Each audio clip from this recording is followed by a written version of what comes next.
Representing the De Winter dynasty, accompanied to the ring by Dominic De Winter, he is the man of many masks, Apollo Vela.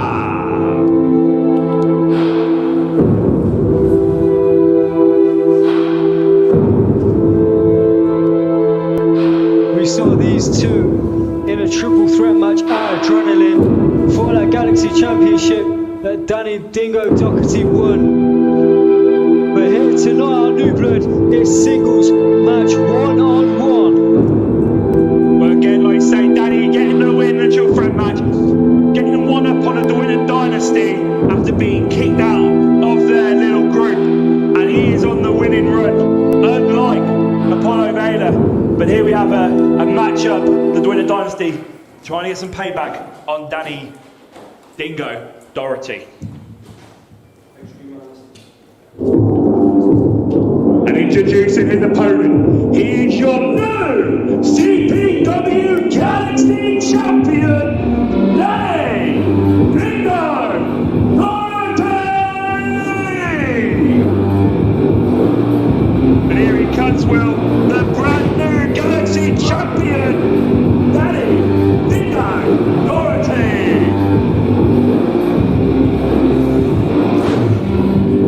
We've seen Apollo Vela with some new look and new mask once again, and looks like Danny's pumped for this match though. Looks like he's ready to defend that championship tonight. Absolutely, that feeling of being a newly crowned champion is unlike any other.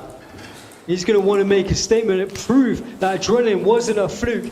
He's not a flash in the pan. He is a worthy champion here in CPW. And this is a huge match for us to be bringing you here on New Blood Wrestling. Apollo Vela staying in the corner. Oh, spear! Straight out of the blocks there. Danny with a spear. Apollo Vela throwing back in. He has to try and go for a pin or something as quickly as possible. And a clothesline there from Danny. On fire! Danny is on fire, ladies and gentlemen, tonight. 3 clotheslines in a row. And a big clothesline from Danny Doherty there. Wow, Will Star, what a start from the match with the spear and on fire from the champion. Apollo Vela is being bounced around all over the ring. And a sidewalk slam. And Apollo getting out of the ring again there. And Danny. Very important that he did that. Very important that Apollo Vela rolled out the ring when he did there. But Danny following it up with a double axe handle off the apron. Danny needs to keep focused though on Apollo Vela. Not worry about Dominic De Winter here in this match. He's relentless with his attack. His Dingo took his eyes off of Vela. Gets driven shoulder first into the ring post. Strap to the shoulder there, Will Star. That's going to put some damage in. That's going to affect Dingo with the spear later on if he tries to hit that spear again, because that's going to hurt the shoulder more. Yeah, that's a very good point. Some knees to the shoulder of Apollo Vela. And a shoulder breaker from Apollo Vela here, ladies and gentlemen. And now it looks like Apollo's got control of the match again. He's going to control the pace here, like he likes to do, and work and manipulate those joints. And here he is working the shoulder blocks against the command stop. The command stop going in there to work the shoulder, stretch on that shoulder that he's already injured, using the ring post a minute ago. Danny fighting out of that submission there. Just good old-fashioned fists. But Apollo Vela mastering joint manipulation. And stomp on the arm, pulling at the shoulder there on Danny Dingo Doherty. And this is what Apollo does good. He managed to wear his opponents down one joint at a time. And now he's working on that one single joint. I feel that Danny didn't have to get any momentum back in this match. Yeah, nothing Apollo Vela does is coincidence in that ring. Very meticulous in his game plan. Always, every time he steps into that ring, and it all started with him driving Danny's shoulder into the ring post. There he just drives his shoulder then into the, he's going to hammer up on and drive his shoulder into the turbo. And that's going to put some more pain. A chop. A chop.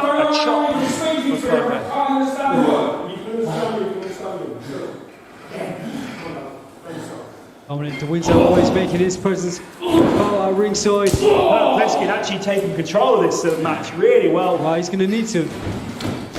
And up and over by Danny. And a boot up. Up onto the second. Hurricane Runner. That was amazing from the second row there from Danny. Bingo targeting. And he's staying on top in a mount position. And I'm liking that one. Something new from the champion tonight. Something new from the champion with that Hurricane Runner taking I mean, he is unpredictable as you saw. No. The Hurricane Runner being followed up by with fists. So you see the aerial prowess followed up by the aggression, but he is caught right now in another submission. The ever resourceful Apollo Vela finding a way to get back onto that shoulder and that arm. Good ring awareness there from the champion, though, finding the ropes to break up that submission that was really putting strain on that shoulder of his. That right shoulder has to be in pieces. I'm surprised that it's still in its socket. And a drop kick to the shoulder. Oh, I could hear that from here. I'm pretty sure I saw a tooth go flying somewhere, Will. Well, let's hope not, because we need Bingo to stay in this match. Only two, though, from Apollo Vela. Like we always say here, CW, it takes a lot more to take our champion here in CW, because all our champions are fighting champions. As Danny is the new Galaxy champion, this is not just about here, it's about the Galaxy as well, representing the Galaxy at home. And this is your new Galaxy champion. And another submission here for Apollo Vela. Bingo just screaming in pain. And I think he kicked his way out of that one. But still too much strain on that shoulder. I do not know what he's about to do, only having the one arm able to be used. And here, driving the elbows into the shoulder for Apollo Vela. You can hear that, ladies and gentlemen, the thud.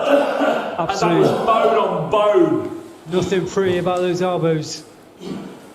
Not at all, Will. And Apollo Vela is in full control here. I know we saw the beautiful Hurricane Runner, but a drop kick. That's right to the chin, that was.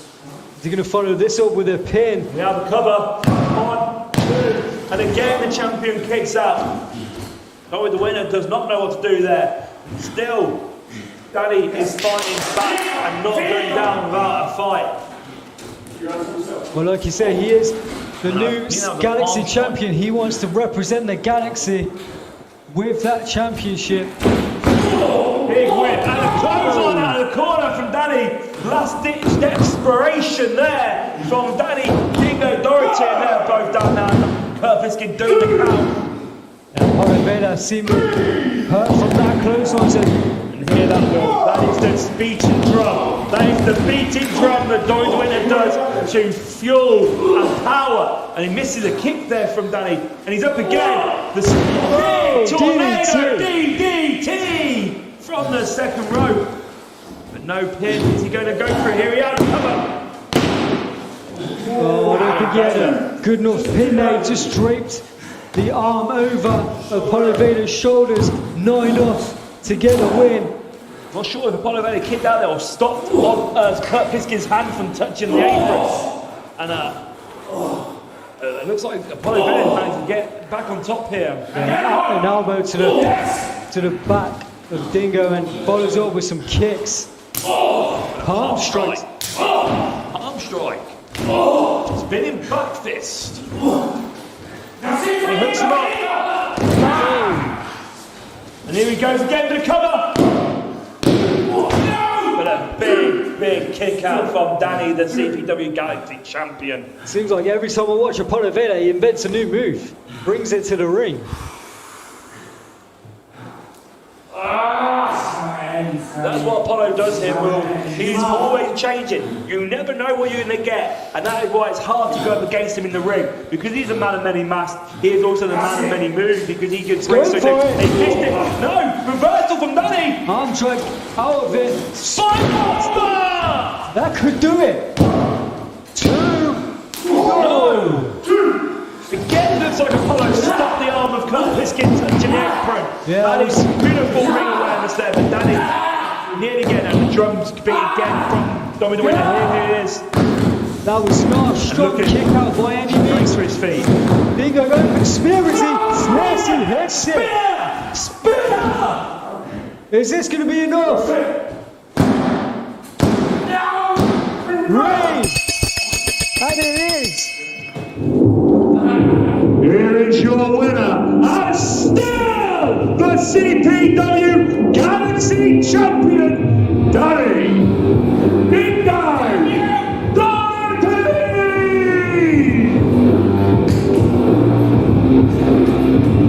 Rockstar, the spear at the start, and a spear at the end, and that is another loss for the Winner Dynasty. If Andrew Bush was watching online now live, he would tell us how many losses that is. Well, Danny looking very impressive here as the new CPW Galaxy Champion sends Apollo Vader and Dominic to winter I packing. don't know if you saw that though, Will. Just before they left the room, and Dominic the Winner whipping Apollo Vader for losing. Now that must mean something, but there he goes, the champion. Still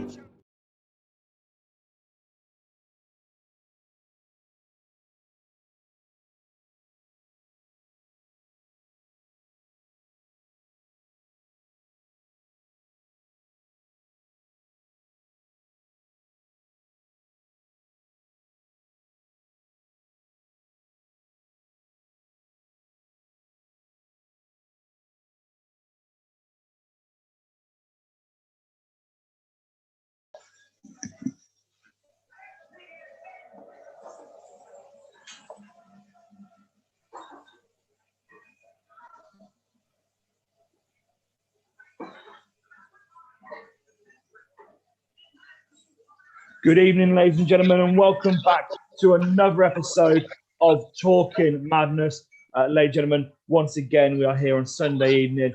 It's a pleasure to be back. I know we missed last week, and it was we were quite upset that we were unable to do last week's show. But once again, the Talking Madness crew are back. However, you may notice a little bit short today. That's not even me trying to be offensive. No offense. Yeah, I've been taking the piss out of me, and there's no need. No. As you can see, unfortunately, there's no Dale, no Aaron. It is just the two of us tonight. Unfortunately, Just the two of us.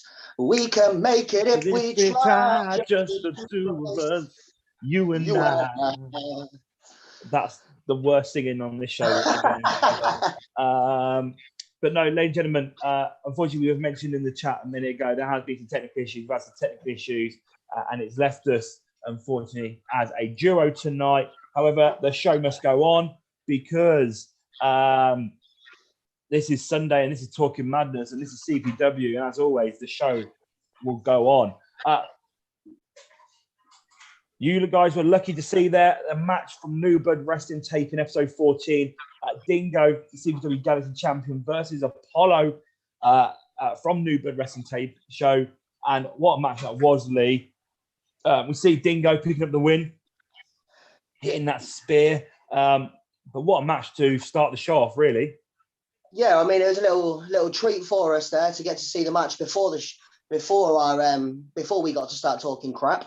And I mean, it was a great match to start the night. I mean, you see Dingo coming straight out for that spear, and then Apollo just for the whole match, just working the shoulder, trying to stop him from being able to hit that spear again. But, at the end, obviously, as you all just saw, Dingo hit it.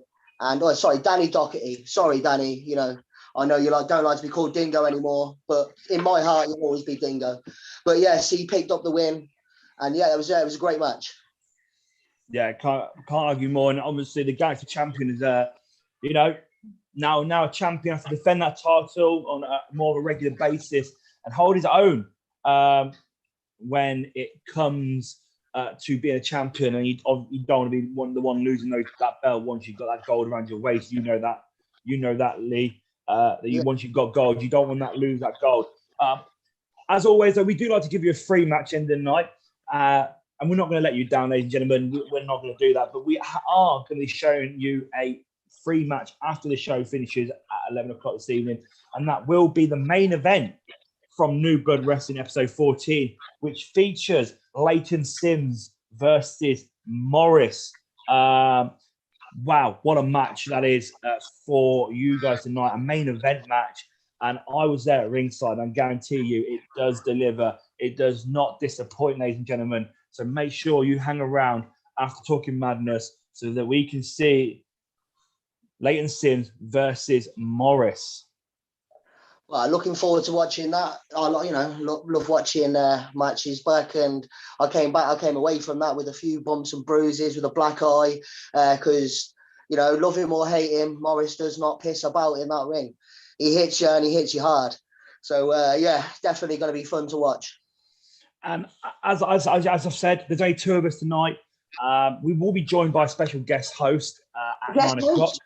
Yeah, a special guest host at 9 o'clock. I'll wait to let you find out who that is at 9 o'clock. But also join us at 9 o'clock will be our guest tonight. And our guests tonight are the one and only Triple Six Pack. 666 Pack are joining us tonight. And we're excited. We're excited to have them on and talk about their wrestling career and also what's gone on in CPW in the short period of time that they've been with us at CPW.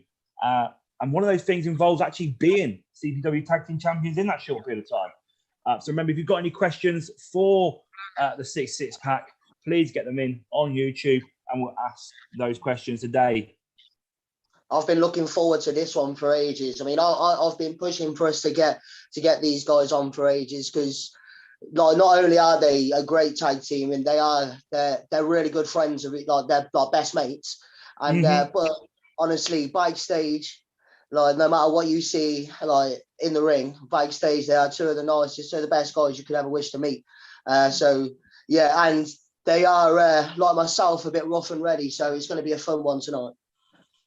And, they've got a lot to talk about. They do a lot outside, away from CPW. They've been involved in wrestling for a long time. And it'd be interesting to hear what their wrestling stories are. And that's what I'm excited to see again. Having someone on, having a guest on that are quite new to CPW and the CPW Galaxy. So we get to find a bit more about what their wrestling's like and what they've done away from the CPW ring and the CPW Galaxy. As mentioned, we've talked about New Blood Wrestling already. We had New Blood Wrestling taping show on before we started, and we've got the main event from episode 14 at the end of the show. Talking about New Blood Wrestling, ladies and gentlemen, this Wednesday, New Blood Wrestling episode 15 will be available for you guys to watch and to obtain online and on demand. That'd be New Blood Wrestling episode 15. So make sure you get ready for episode 15 this Wednesday at 8 p.m. Talking about ordering, talking about booking, talking about buying. Ladies and gentlemen, this Friday, the 14th of May, we bring you the last pay-per-view before we bring you the live events. And it is one hell of a live pay-per-view. It is Reload, ladies and gentlemen. Reload will be this Friday on the 14th of May. So make sure you get ready to start purchasing and ordering and buying the Reload pay-per-view for this Friday. Because it's one you're not going to miss, because after that, we'll be having the live shows on May the 22nd with the Elimination Show. Well, I mean, you don't want to miss like episode 15, because there's stuff that shit goes down. There's stuff that happens then which leads directly into Reload. So yeah, you don't want to miss it, so you can keep up to date with all of the CPW action that's happened. Yeah, exactly. And again, you want to make sure that you're up to date with everything that's going on here in CPW before the live show starts. And like I say, they are starting very, very soon on May the 22nd with the Elimination Show. And I'm excited for that as well. for us to be back in front of you, the CPW Galaxy. We've missed you and cannot wait to be live again in front of you, the Galaxy. Talking about, though, New Blood Wrestling episode 15, there's two debuts on that show, Lee. And we've got to talk about these two debuts. They're two young lions and lionesses out of the CPW Academy Training Centre, making their full in-ring debuts on the New Blood Wrestling episode 15. So again, you don't want to miss that because you get to witness some new young talent. Starting off in the men's division, we have the young lion himself, Aaron Rubens, in his first singles match on that New Blood Wrestling. A young lad who has so much potential, so much going for him. He's a tall guy. He's a big guy. Yeah, he's only young, but he's a big dude already. So I mean, he's only going to get big. That guy is going to be a tank when he's older, and he's already showing like a great skill for wrestling, a great love for it. You know what I mean? So I'm well excited to see what happens with Aaron Rubens, 100%. So don't miss that match, ladies and gentlemen. Aaron Rubens making his full in-ring debut. And then we move on to the women's division. And we have a young lioness having her first in-ring debut against a tough opponent in this one. And that is young lioness Layla. She's very new to the academy and shown so much potential, so much natural ability. Is going to be a bright young female to watch out for, a young woman to watch out for in CPW, especially now that there's that new Women's Academy title up for grabs. And we're seeing a lot of hungry lionesses coming up from the academy and in the CPW Women's division that are hungry for that new Women's Academy title. And one of those young ladies trying to make a name for herself now and making a full in-ring debut is a young girl called Layla. You seen her, Lee? What do you make of her? Well, I mean, I haven't had a chance to see the match properly myself yet, but obviously you were on commentary and like hearing everything that all you guys have said. I'm excited to see the match. I want to see how she did, and talking to people who were involved in the match, they said she did really well. And she's a really nice girl backstage. Like, just talking to her, she's hungry to learn. She's hungry to be part of the CPW family, the CPW locker room. Yeah, and so I'm again another person I'm really, really excited to see the future of. Two people there that are going to like make their marks in the future of CPW. Definitely. Couldn't agree more with you there, Lee. So we're going to quickly go over to YouTube before we're joined by our guests very shortly. And hopefully our host will join us as well in the next few minutes. When we're excited for that. Going on YouTube, we've got a lot of already action on there and interaction on there. So thank you everyone for being so loud already this evening.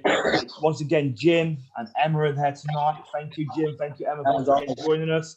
Much appreciated. We've got the CPW Lineal Women's Champion, Kiara. Champion. We've got another one of the young lionesses. One of the other young lionesses we've been talking about, the Academy title. One of the other young lionesses that we need to watch out for is Carrie. She is on tonight. Carrie, thank you for joining us again. Talking about young lions, we've got Rydog on here tonight again as always. He's back. The man who can speak for England, Mr. Dominic Winter, is on YouTube. Dominic, we appreciate you joining us tonight. I bet he's got some shit to be saying about seeing his boy Apollo Vela get beat by Dingo there. If Andrew Bush was on, he'll probably tell us how many losses it is to the Winter Dynasty right now. He's the one keeping record. As always, the Wardwood family are joining us tonight. We appreciate you joining us. The Wardwood family are joining us tonight. We appreciate it. We understand that we were not there last week, and I know you missed us. We missed you guys. We've got the leader of the Empire, Drake Winter, has joined us. Drake, hello. Hope you're well. How you doing? He's asked how Lucha's feeling. He's probably still drunk on tequila, so he probably feels pretty good. He's got tequila, man. He's fine. Don't worry about him. And that's everyone. Oh no, Wes has just joined us. Thank you, Wes, for joining us. Remember, get your questions in for our guest tonight, the 6 pack. We're excited for that. Big announcement, though, ladies and gentlemen. We've mentioned on Friday the Reload pay-per-view.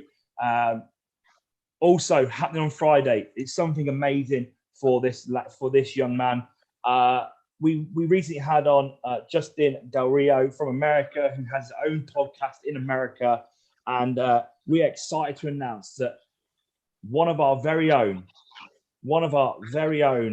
Niall Fairchild, the New Blood Heavyweight Champion, will be on Justin Del Rio's podcast next Friday after the pay-per-view at around about midnight.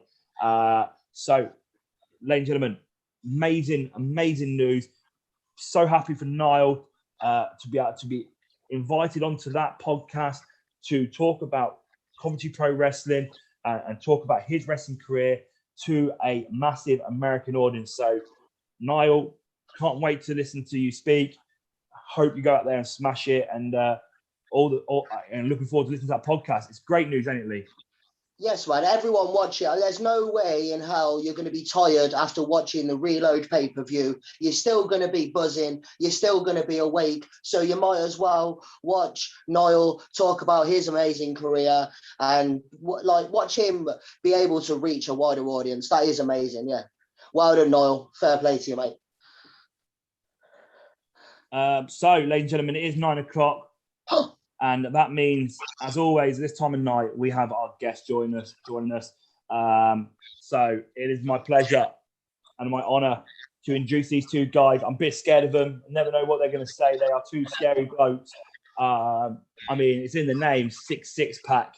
If you know what... Six pack. You keep saying 6. It's a 6 pack. Well, I knew what I meant. The mark of the beast. As you know, if you know what that number means, you know what they stand for. But ladies and gentlemen, no further ado, it is my pleasure to welcome to our show tonight Dave Lyon and Greg Callier of the 6 pack.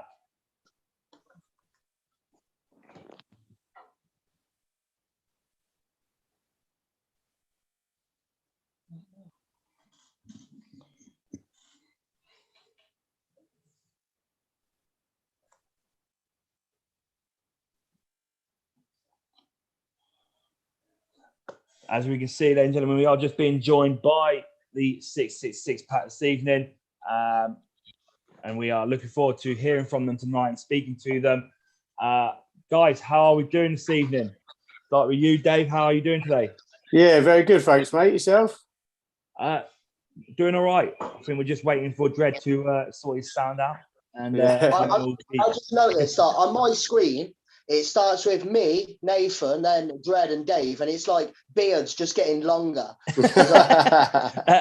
Dredd, you're muted, mate. Classic. He's muted. He's still muted. You need to press unmute on the screen. On it. Yeah. Right, there we go. Isn't it? There he is.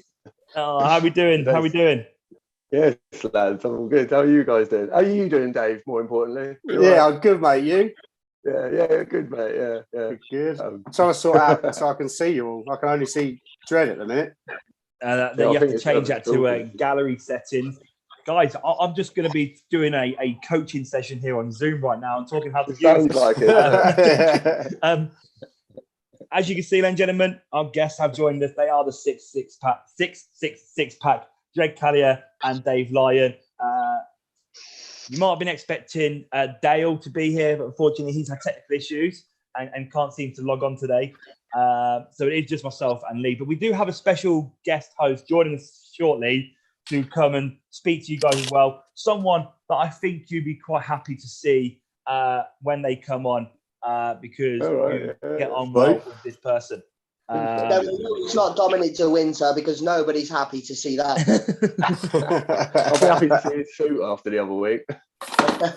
He's got a new suit now. We've just been talking about his new suit.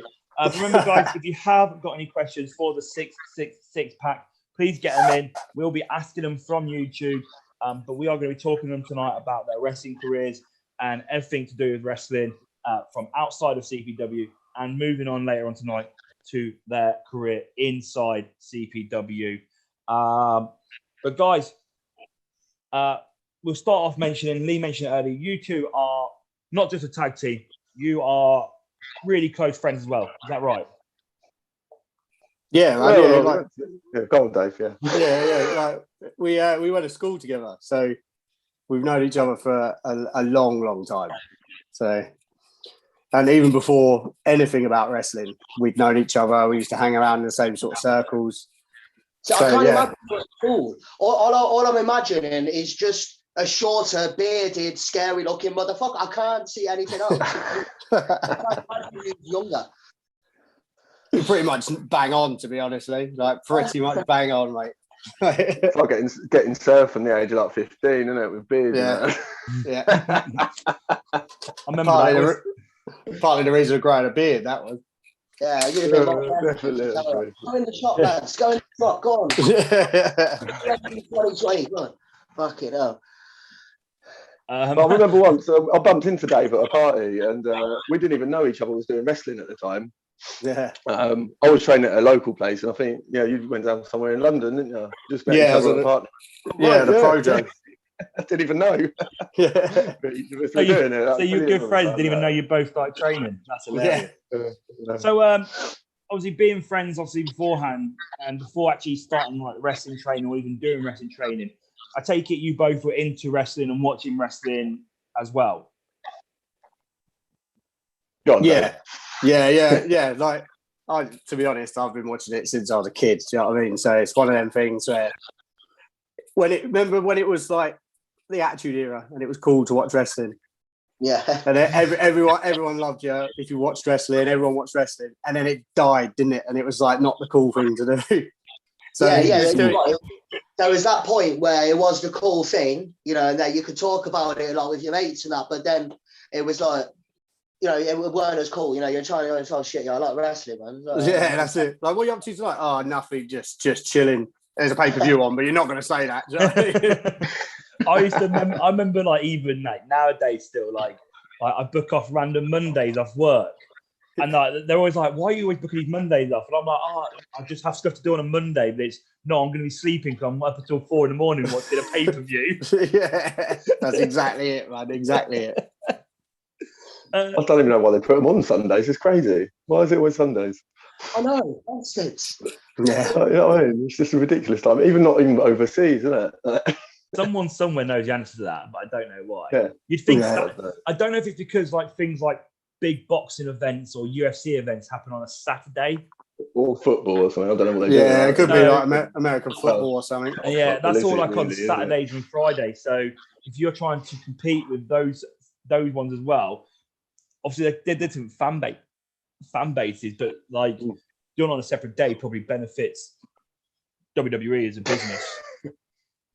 I don't know. Who knows? I've got a quick question for you, Dread. This is from Commentary Pro Wrestling. How old was you when you first started growing those locks?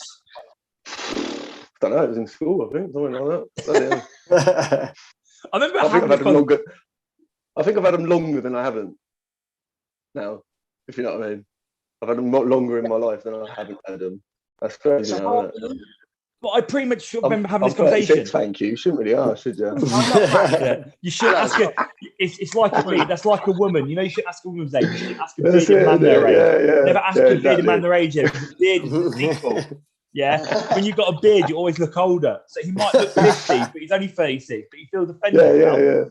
That's it. If I reckon I could shave all this off, no one would recognise me ever. I could walk past you, no one would know.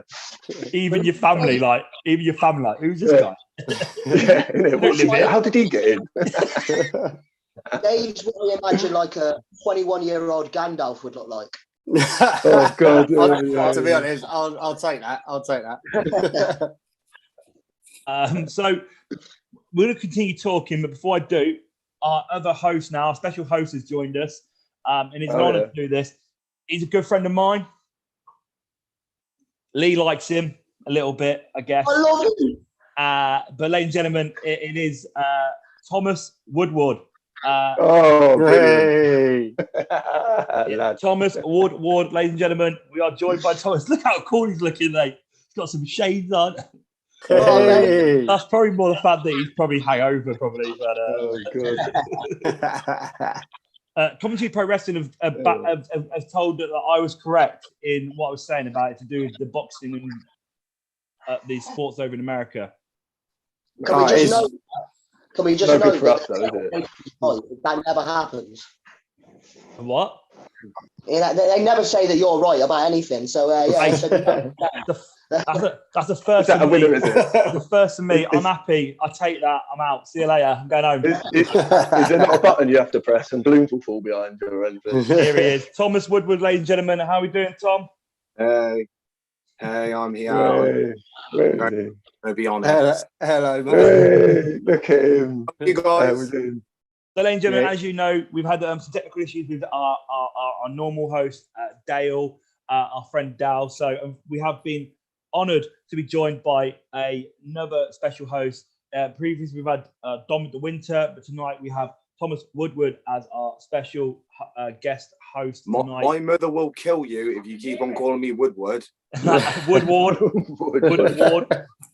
By the way, he isn't lying. I went around his house the other day and I got slapped because I said it the other night on the podcast wrong. Oh, Put on slapped. And she was like, "You say it again, I will kill you." And I keep messing up. Where do you Tommy, think I got that yeah, to? film that. That's fair. So we're talking about you guys, obviously growing up, obviously as good friends, and you're into wrestling. So who were sort of the wrestlers growing up then that you looked up to or influenced you probably getting excited to go into the world of wrestling? Because they're probably going to be similar to maybe, I'm guessing, people even Thomas like. I mean, all I really had when I was a kid was WWE. It was sort of like the early hardcore era, really. So like, there was that match in Las Vegas where they just go out on the strip and everything. I can't remember what year that was. God, it's been a while. But like Al Snow, them sort of people, Hardcore Holly. I really like the hardcore wrestling. And then basically, just people jumping off of things. I suppose that was sort of really people I like. But then I like people like like technical wrestlers, Chris Jericho, Eddie Guerrero, Chris Benoit, people like that. That WCW like cruiserweight division and things like that was just unreal at that time. That was good. Not too much into the earlier stuff. It was like the Hulk Hogan and the Macho Man Randy Savage a little bit, but I sort of liked it when it sort of got a little bit more sort of like a lot more weapons involved. I think that was it for me, really. Yeah, them sort of wrestlers. You said Hardcore Holly and Al Snow. I'm guessing you really enjoyed that match where they like rolled each other into the Mississippi River and that was it. Yes, Yeah, I was young then. I can't remember.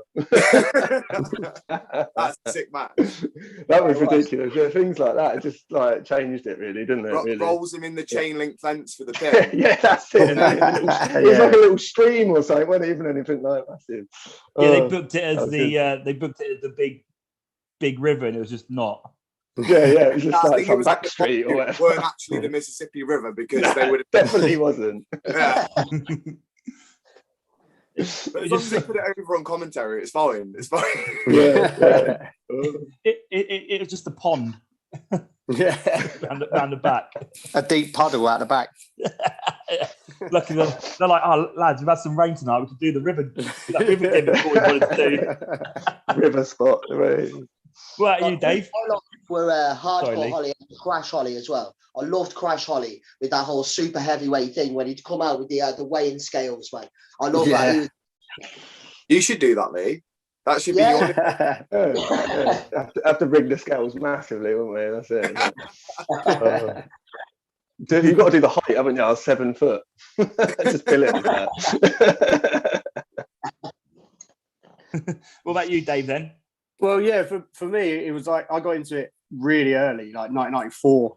Royal Rumble 1994 was like the first thing I remember watching, and it just blew my mind. So you had like the likes of Jake the Snake, Bret Hart, all people like that, and just fell in love with it. But then, you know what it's like, you go more and more down the rabbit hole and you find more things and whatever else. And then I discovered ECW, and then that was it. I was just like, this is me. This is a bit of me. So you got, like, for me, it was people like Masato Tanaka, obviously RVD, Jerry Lynn, and people like that just blew my mind. I've never seen anything like it. Like the RVD Jerry Lynn like trilogy they had. That was just the best thing I'd ever seen in my life. Not that I could ever do anything like that in the ring myself, but yeah, that's what sort of influenced me to do it, really. Yeah, I mean, we're talking about these guys the other night in the car about we were going through wrestlers that had actually been in ECW, WCW, WWE, TNA, and trying to work out which wrestlers had sort of done pretty much all the top promotion sort of things, all the big name promotions sort of before AEW came around. Even like Ring of Honor and stuff. And obviously you had the guys like RVD, Jerry Lynn. Jerry Lynn's been everywhere. He's been Jerry Lynn New Japan as well was on the list. Wins out because he did a tour in New Japan when he was in WCW. So he actually wins out over everyone else. He's been and he's a coach in the AEW as well. Yeah, that's right. Yeah. Where that dude is legend. He's technically been in every promotion ever. But you want to be in. Apart from CPW, he hasn't been to CPW yet. And he hasn't made it yet. He's not made it. You've only made it if you've wrestled in a CPW ring. That's facts. So how old were you guys? So obviously big fans of wrestling. You're best friends at school. You know each other from school and stuff. But then you both start training and go into the world of training to become a wrestler. You just mentioned there you didn't know that both of you had started. You got to different schools. How old were you when you started training, and where was it that you were training? I don't know. It was about 6 years ago. Is it? I don't even know what it is now. Got quite late, really, didn't we, Dave? I was quite late. I was about 29 probably when I first started. And again, it got to the point where I was like, it's something I wanted to do. Let's just do it. So I'd searched around and see that the Projo had a school. So I just went down there. Was driving down to Brixton every week and training down there. Like I didn't even know about the one in Milton Keynes, like until I bumped into Dredd and we were chatting about it. And he was like, "Oh, you should come over to the one I'm at." I was like, "Oh shit. I didn't even know it existed." Do you know what I mean? But I didn't even know it was a thing you could go do. For that. Yeah, if someone had told me a lot sooner in my life, definitely would have done it a lot earlier. Didn't even know, and then someone just a mate did it, and then I was just like, "Oh right, really? Let's go do that." Yeah, awesome. Like, wow, I hope they have a cage or something. Like, you know what I mean? I hope they've got a cage. Where's that cage? I need to get in that CPW prison. I'll tell you. I need to get in there. Wow, hey. This show's been known to somehow make matches, so you never know. You never know what comes out of it. You may. That's it. I want that. Right, yeah. No, I personally don't think we've had a tag match inside a prison yet. So I will jump. Let's do it. Let's do it. To anything. Dick Six-Pack versus someone else. Whatever. Team CCD or something. That'd be good. We owe them. You never know. We owe them something. That's definitely. It would be good to see like you two animals and then a couple of luchadors in there against each other. Yeah, that'd be very interesting to see. So we know we just mentioned Lynn. Oh, sorry, go on. Carry on. No, go on. No, carry on. You're the I was going to say now. I think we owe you a match as well, really, don't we? Like now your shoulder's a bit better. Oh well, yeah, but I mean, I'll just take this one on my own. Don't worry about that. Oh right, you hear that? Look, he likes a handicap match, doesn't he? Let's go, yeah, handicap match. Yeah, remember? I remember. I still remember. Yeah. So we have got Taco online. Brilliant. Unfortunately, it doesn't look like Lucha's joining us, but he's probably drunk somewhere on tequila, so we don't know where he is. But as always, Taco's with us. He shouts, "Ire." I don't know. I think it's Spanish. I can't read it. You know what Google Translate? Google Translate not working. Do it in your best English accent when you do it. Ia.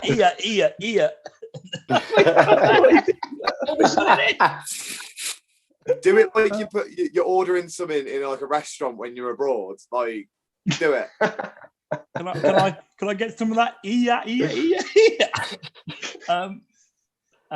Drake Winters put Lucha's hit his leg. You mean after his running with me? Commentary Preston's put Dread is scheduled for the next gen wrestling episode, which will be a CPW prison show. Oh, Yes, come on. We were talking about Jerry Lynn. Drake Winters put here, Jerry Lynn liked the highlight video I put together a few years ago. Even Jerry Lynn respects the Empire. Fair play. That's a bit of a cool person to have like a video of yours. So you start training, and what's that like to you? Being someone who's watched wrestling all their life, and then going actually to do it. What was the shocks to you? Like, oh, I wasn't expecting this, or this is not how I thought it was going to be. And then how did you find the training and sort of learn the ropes, pretty much? Memory was the big thing for me. I didn't realise you had to have so much memory in wrestling. Just remembering all the different stuff, like what you can do. Like, that was the biggest thing at the beginning. You know, you get shown just the simple stuff at the beginning, a little bit of tech, but some of it's mental. Like, literally, you'll be watching them and going, how the hell does your arm even go there and then there? I remember having training sessions with where was it? Was it John? Do you remember where was it? It was Dunstable, wasn't it? Were you there, Dave? No, I don't think I was. I remember just getting, I think it was Johnny Saint, wasn't it? And he just puts you in moves and then takes you out, and you don't even know what you're doing half time, but you look good. Yeah. It was really, and that was, I think that was my first seminar just after I just started, and literally I probably took not much away because it was just too much for my head to comprehend all these little things. Well, I assume if you get mind was blown. I was just like, oh my god, it's a lot more than you think it is. Like, involved, much more. People, I think some people think it's easy, don't they? But it's unreal, really. I mean, I've seen it before. People walk in, and they're like, "Oh yeah, I've seen this. I've watched them do this. I've watched them do that." And it's like they think that they could have seen it and watched it. It's like, yeah, I know how to do that move. I know that move. And it's like, I guarantee you don't. Like, no chance. There's a lot more to it. I mean, also getting in the like early on in your career, a seminar from Johnny Saint is not a bad way to go. You know, one of the great British legends in British wrestling. Yeah.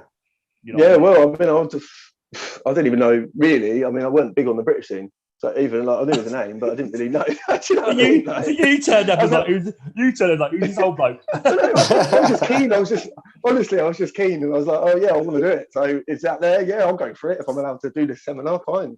Like, you know what I mean? Just fall behind it, sort of thing. I didn't really realise the stature of what it was. Like, yeah, I'm well happy about it though. It was good. And what about you, Dave? Yeah. Mine's got to be cardio, mate. In-ring cardio, I didn't even know existed until I started doing it and done the first running of the ropes, and I was so blown. I thought I was going to pass out. I was like, Jesus, buckled over. Like, you can't comprehend what it's like unless you've done it. It's insane, mate. And that, to be honest, that was the big one for me. I was like, I thought I was all right fitness-wise until I started doing that. I was like, it's from all the partying, isn't it? You think I'm not partying and that, yeah. That's and the problem. Then you start doing something physical, and you're like, oh my god, like, I thought my body was okay before this, isn't it? Yeah. It's not like proper fit. Like it's like you could run marathons and be really fit and healthy and be like a really good athlete and be like, you know, like have really good cardio, but then that's nothing. Like, I've seen people that are like, it's not nothing, but you can't. It's not. I mean, running a marathon is not nothing. I mean, that's fucking impressive. Mate, you know what I mean? Yeah, it's just a walk in the park, mate. Hey, no offense, mate. No offense, mate. They could run a marathon, yeah, but they couldn't do a 20-minute match. I can guarantee you that. You'd be gassed. Yeah. Mo Farah, best marathon running in British park. You put him in a wrestling ring, he'll be gassed after 5. Mo Farah, gassed after 5. Jesus. No, but you can't. Yeah, you can't. That sounds like a challenge being offered there, doesn't it? Like, no, if you're watching, come down. Sir Mo Farah, come on, son. Let's have it, Mo. Let's have it. He grabbed that and then sent it to Mo Farah. Like, get him on Twitter. Hey, if I can get him in a ring and see if I can gas him out in 5. Oh, mate, that's it. He's already got a like time limit to the match. Daughter, you give it all this as he comes out. The Mobot will be adventurous, everything. What would his finisher be? Come on, there's got to be something there. The vegan sandwich. I don't know because I know he's vegan, so that's the only thing I can think of. Jesus Christ. I can't think of a name of any move that's like a pun on his name. That's the only reason I would have picked one. I don't know. He's got very skinny legs and he's very fast. So I don't know. Like something. Definitely something. He wouldn't hit a leg drop. He wouldn't hit a leg drop. Put it No. Turn to dust. It's like a noodle. I think it had to be some sort of submission or something, wouldn't it? Like just legs wrapped around you or something. My brain just keeps on saying like motorboat, like it just start motorboating. Probably being completely different. The boat. That'll end up on Twitter somewhere. Allegedly. So on YouTube, quickly, the CBW Women's Champions joined us. Shorty, pleasure to have you here. Both women's champs are in the building now. Morris is on. He's put another prison show. I look forward to that, especially after I become the #1 contender for the New Blood Wrestling Heavyweight title. Well, bump the brakes there, Morris, mate. Bump the brakes. You've got to wait till Friday and you've got to go through me, son. So calm down. Our brother Aaron is on. He's put, oh my God, it's Mick Hucknall. You know he loves that one. Wes has put, I can do all of Nathan's spring moves in his moveset. Aaron, I remember when I made Nathan run after a car once, he was red as anything. Yeah, that's true. Is Dredd the love child of Mick Hucknall? Possible, man. Is Mick Hucknall your dad? Standard, isn't it? It's got to be. So where was you? Sorry, go on, Lee. That was one of the funniest things I remember in a match. I mean, it was just before I got injured, so it kind of soured me. But me and Aaron singing Simply Red to you. It was so funny. We even got the crowd singing along a little bit as well. It was great. It's always a go-to, that one, isn't it? It's good. That's why I do it. That's why I look like this. It's for people like you. So you've got something to use, Get a People bit of it. very creative, have like a very visual thing to target on you. Yeah, Not that's it. You've got it, isn't it? Oh, I can take the piss out of that. Yeah, that's what you got to do, isn't it? That's why I'm short and bold, to give the fans something. You've got to give them something. That's why I'm short and bold. You've got to give them a little something. I think that's how you injured your shoulder, because you weren't used to being that high, were you? I remember. You're right. I don't think we'd started the match at that point. I don't know. Not properly, no. And it was I was there. I got a bit of vertigo, you know what I mean? So I had to come down the hard way. Yeah, definitely. So obviously we've done training. So you started training. When is it you had your first matches, and where were they? Where did you start wrestling, sort of? I don't know. I sort of. I remember when I started, they're like, "You got to get gear, you got to have your stuff." So I remember there was a battle royal coming up very soon after I started training, and I was like, "Oh, can I be in it?" It's like, "If you get gear," I think maybe you thought you ain't gonna get gear that quick or whatever. And I literally got on the phone the next day, ordered some boots, went and picked them up, and that was it. I was in, probably way too soon. But that was all right. And I think the first match I had, it was probably just about 3 months in or something. I think somewhere around there, maybe at the most. Battle royals before that, but yeah, full match. I think that was with another friend of me and Dave's. That was a tag team. Then that was a debut then for a full match. Yeah. Where did you start? Yeah. Where did you both sort of start wrestling first of all then? Well, I started at Apex in Milton Keynes, which was Hope. It was Hope South then, I think, when I started, and then it turned into Apex. Dave, you were at the Projo, weren't you? Yeah, I was at the Projo for a little while, and then obviously bumped into Dredd at the party, and he was like, "Oh, come along," and then started wrestling for Apex from there, pretty much. And my first proper match was tagging with Dredd. Okay. Not as not as our current way we are now, but yeah, it was something else. But yeah, What was your first name of the team?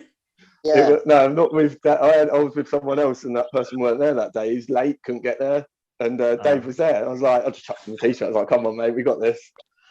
You say, hang on, we hang were on, called hang on. Prestige Global. Dread, you chuck- Prestige Global. Yeah. Think of Step Brothers and think of that advert they made. You know, like boats and hose, like that sort of thing. That's how cheesy it was going to be. Boats and You know, I hose. got Prestige Worldwide, wasn't it? That's what theirs was called. I thought, you know, Prestige Global. Why not? Let's do this. Yeah.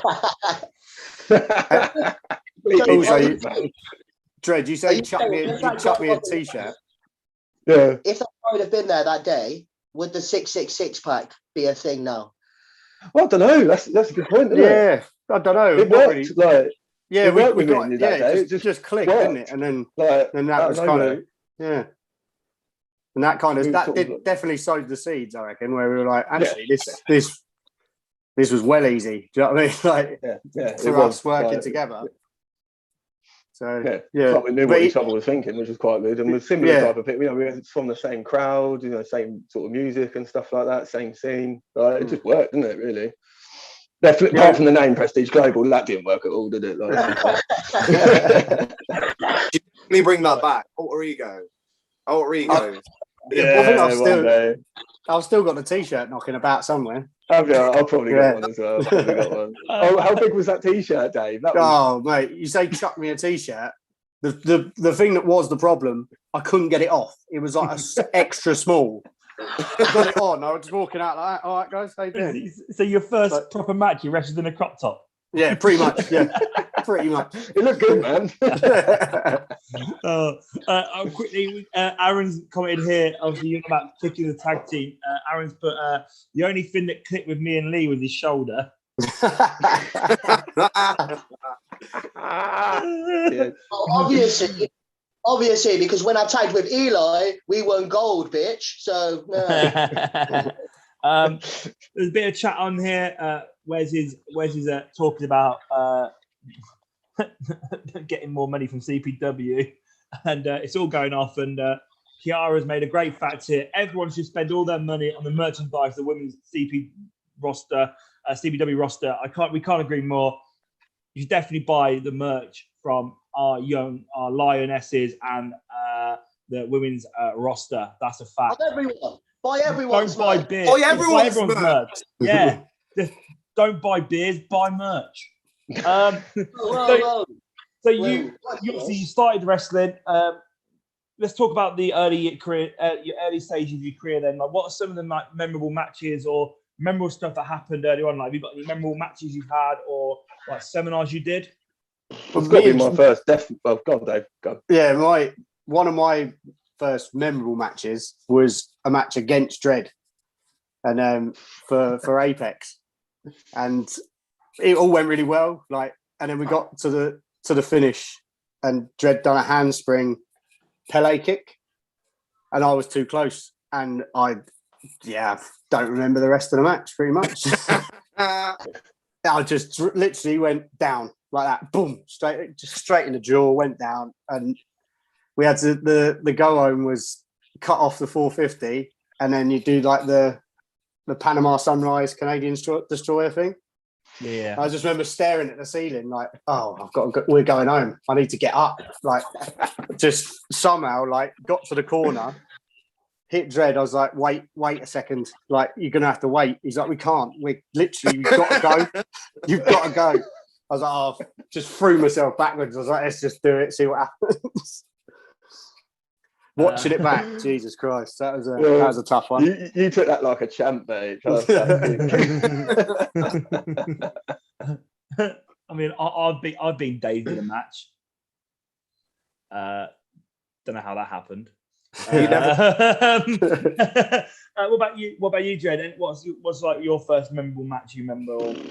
Well, I've got a few more memories before that one, but like the first one would be a death match, I suppose. First death match I did, I suppose. First time getting like cut open on glass and whatever. Like that's obviously going to stay with you. Wow, that's nervous before you do the first one, I'll tell you.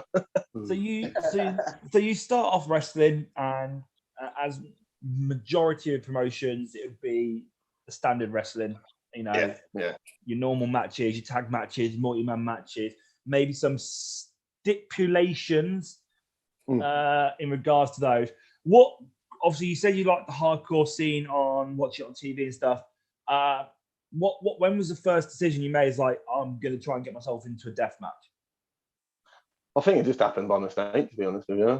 I don't care. I weren't bothered. I was like, that sounds really cool. I was like, yeah, that sounds awesome. Why not? You fell onto a glass tube? Like, oh, no, that's it. Well, fell into the match, really, I suppose. Like, I just got asked, and I was like, you know what? I'd love to do that. I'm not, you know, I was well up for it, to be honest with you. I didn't take much convincing. Like, Somebody just looked at you and thought, yeah, death match, definitely. I mean, guys, and and Thomas, and you think death match, you know what I mean? Because you look like the kind of guys who would just eat a light bulb, you know what I mean? It's cool. Right, what made me feel about it, right, is Dave looks similar to both of them, right? But Dave doesn't get it. Like, you don't look like that, Dave. You're a normal person who. I meant you and Tom. I meant you two and Tom, yeah. Dave has the face of a cherub, man. Like, he's got a beard and he's quite rugged, but look without the beard, like cover up the beard, cover up the top, and he's just got like a little baby face. Oh, beautiful. Cheers, Tom. Thank you. If he shaved his beard off, he looked like an 18-year-old lad who's just trying to get his first beer at the bar. Like, I've got ID, sir. Into a locker room and like, who's this new blue eyes that's just come in? Getting straight to the top. So obviously, what is it about the deathmatch scene that gets you so intrigued or makes you so happy to do that? Adrenaline, I think. That's basically adrenaline junkie, isn't it? I like that. It was good. Sort of like, I don't know, not everyone does it? It's kind of a niche thing. Well, it's not so much, is it? But it is on like local scenes, isn't it? I think it was just in a car park of a pub. Like, it's just like, it's not normal, is it? But that's me. Like, not normal in the slightest. I'm just up for it. I like that sort of thing. I like that sort of wrestling. I looked at it and I thought, it's not, you're not cutting each other's arms off, are you? It hasn't got that bad yet, has it? So might as well get in before it gets like that, I think, because everyone's one-upping each other all the time, aren't they? Out before like the knife boards come out. yeah, exactly. Do you know what I mean? Come out. The knife boards. You, Dave, have you done any of the death matches?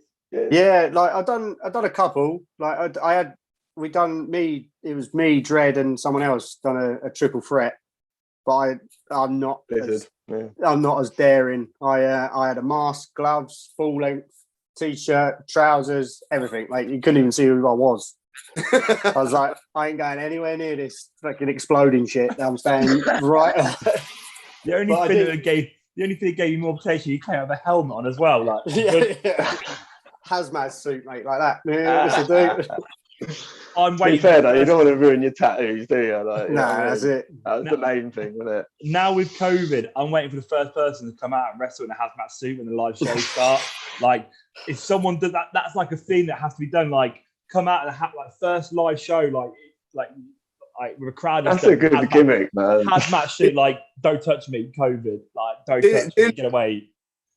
Didn't that guy Benji at Roy's do that thing where he wrapped like bubble wrap around himself, and he had like a full bit of armor that was all bubble wrap as he was going into a hardcore match? It was pretty funny. So he just couldn't be hurt. Yeah, God, trying to get hold of him. It was slippery, wasn't it, on that bubble wrap, wasn't it? A bit of sweat on there, and you wouldn't get hold of him, would you? Hey, I'll tell you what, I bet he got a pop from the.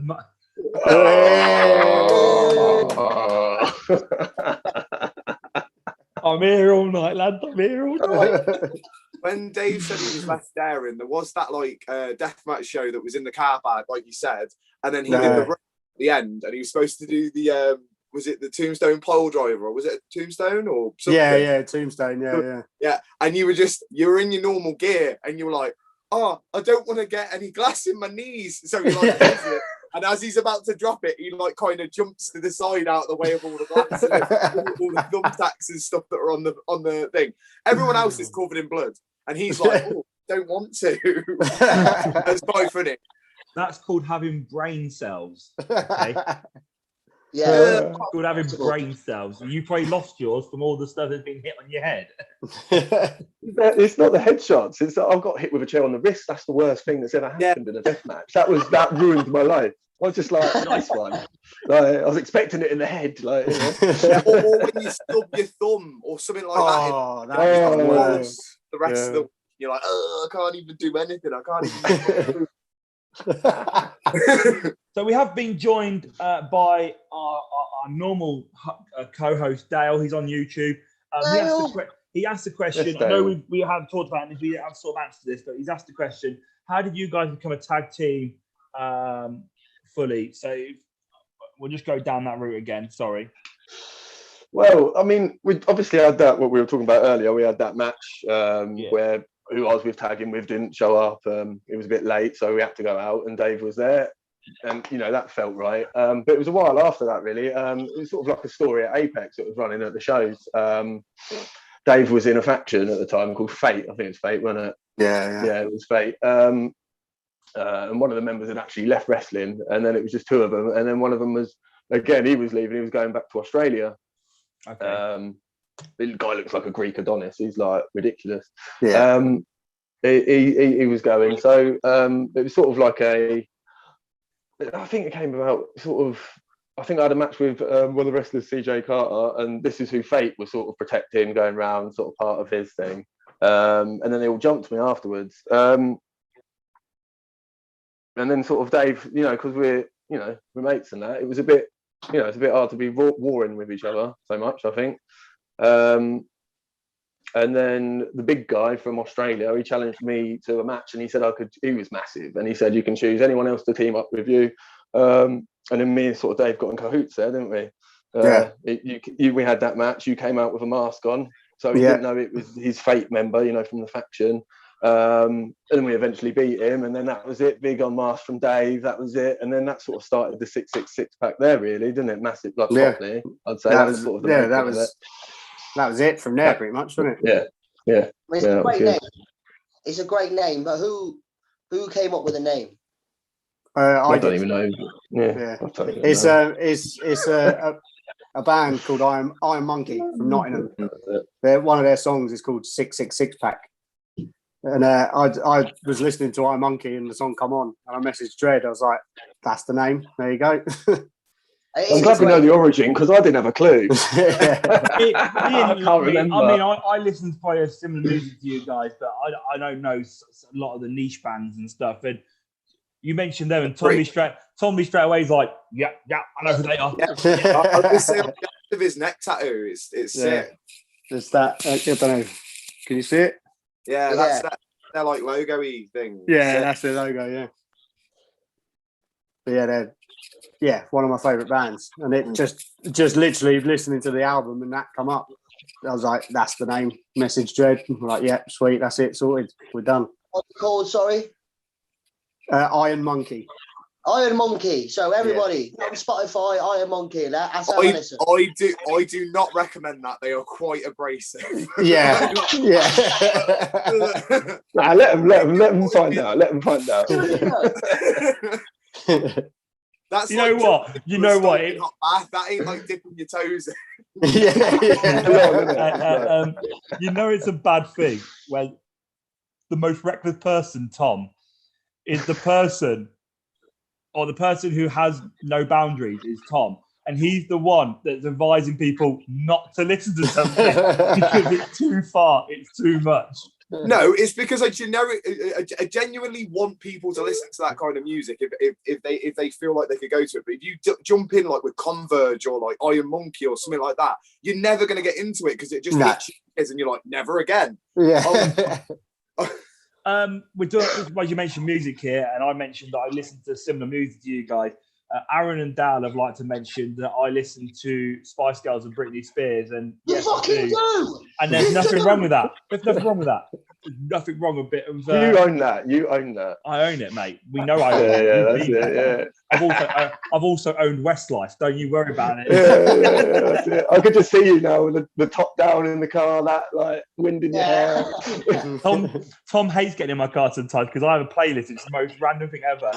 and there'll be something really cool on, and then next thing comes on like some proper like harsh Irish folk, and he's just like, "What is this?" It's no, I ain't even. It's because you sing along. Folk. Or musicals that he Oh, loses his No, shit. because he sings along and he doesn't know the lyrics. It pisses me off. If you don't let him sing along, he'll never learn the lyrics. Come on, you know. No. Okay, so the song Rewind, yeah, Craig David, right? Oh God, don't bring Davy Craig into this.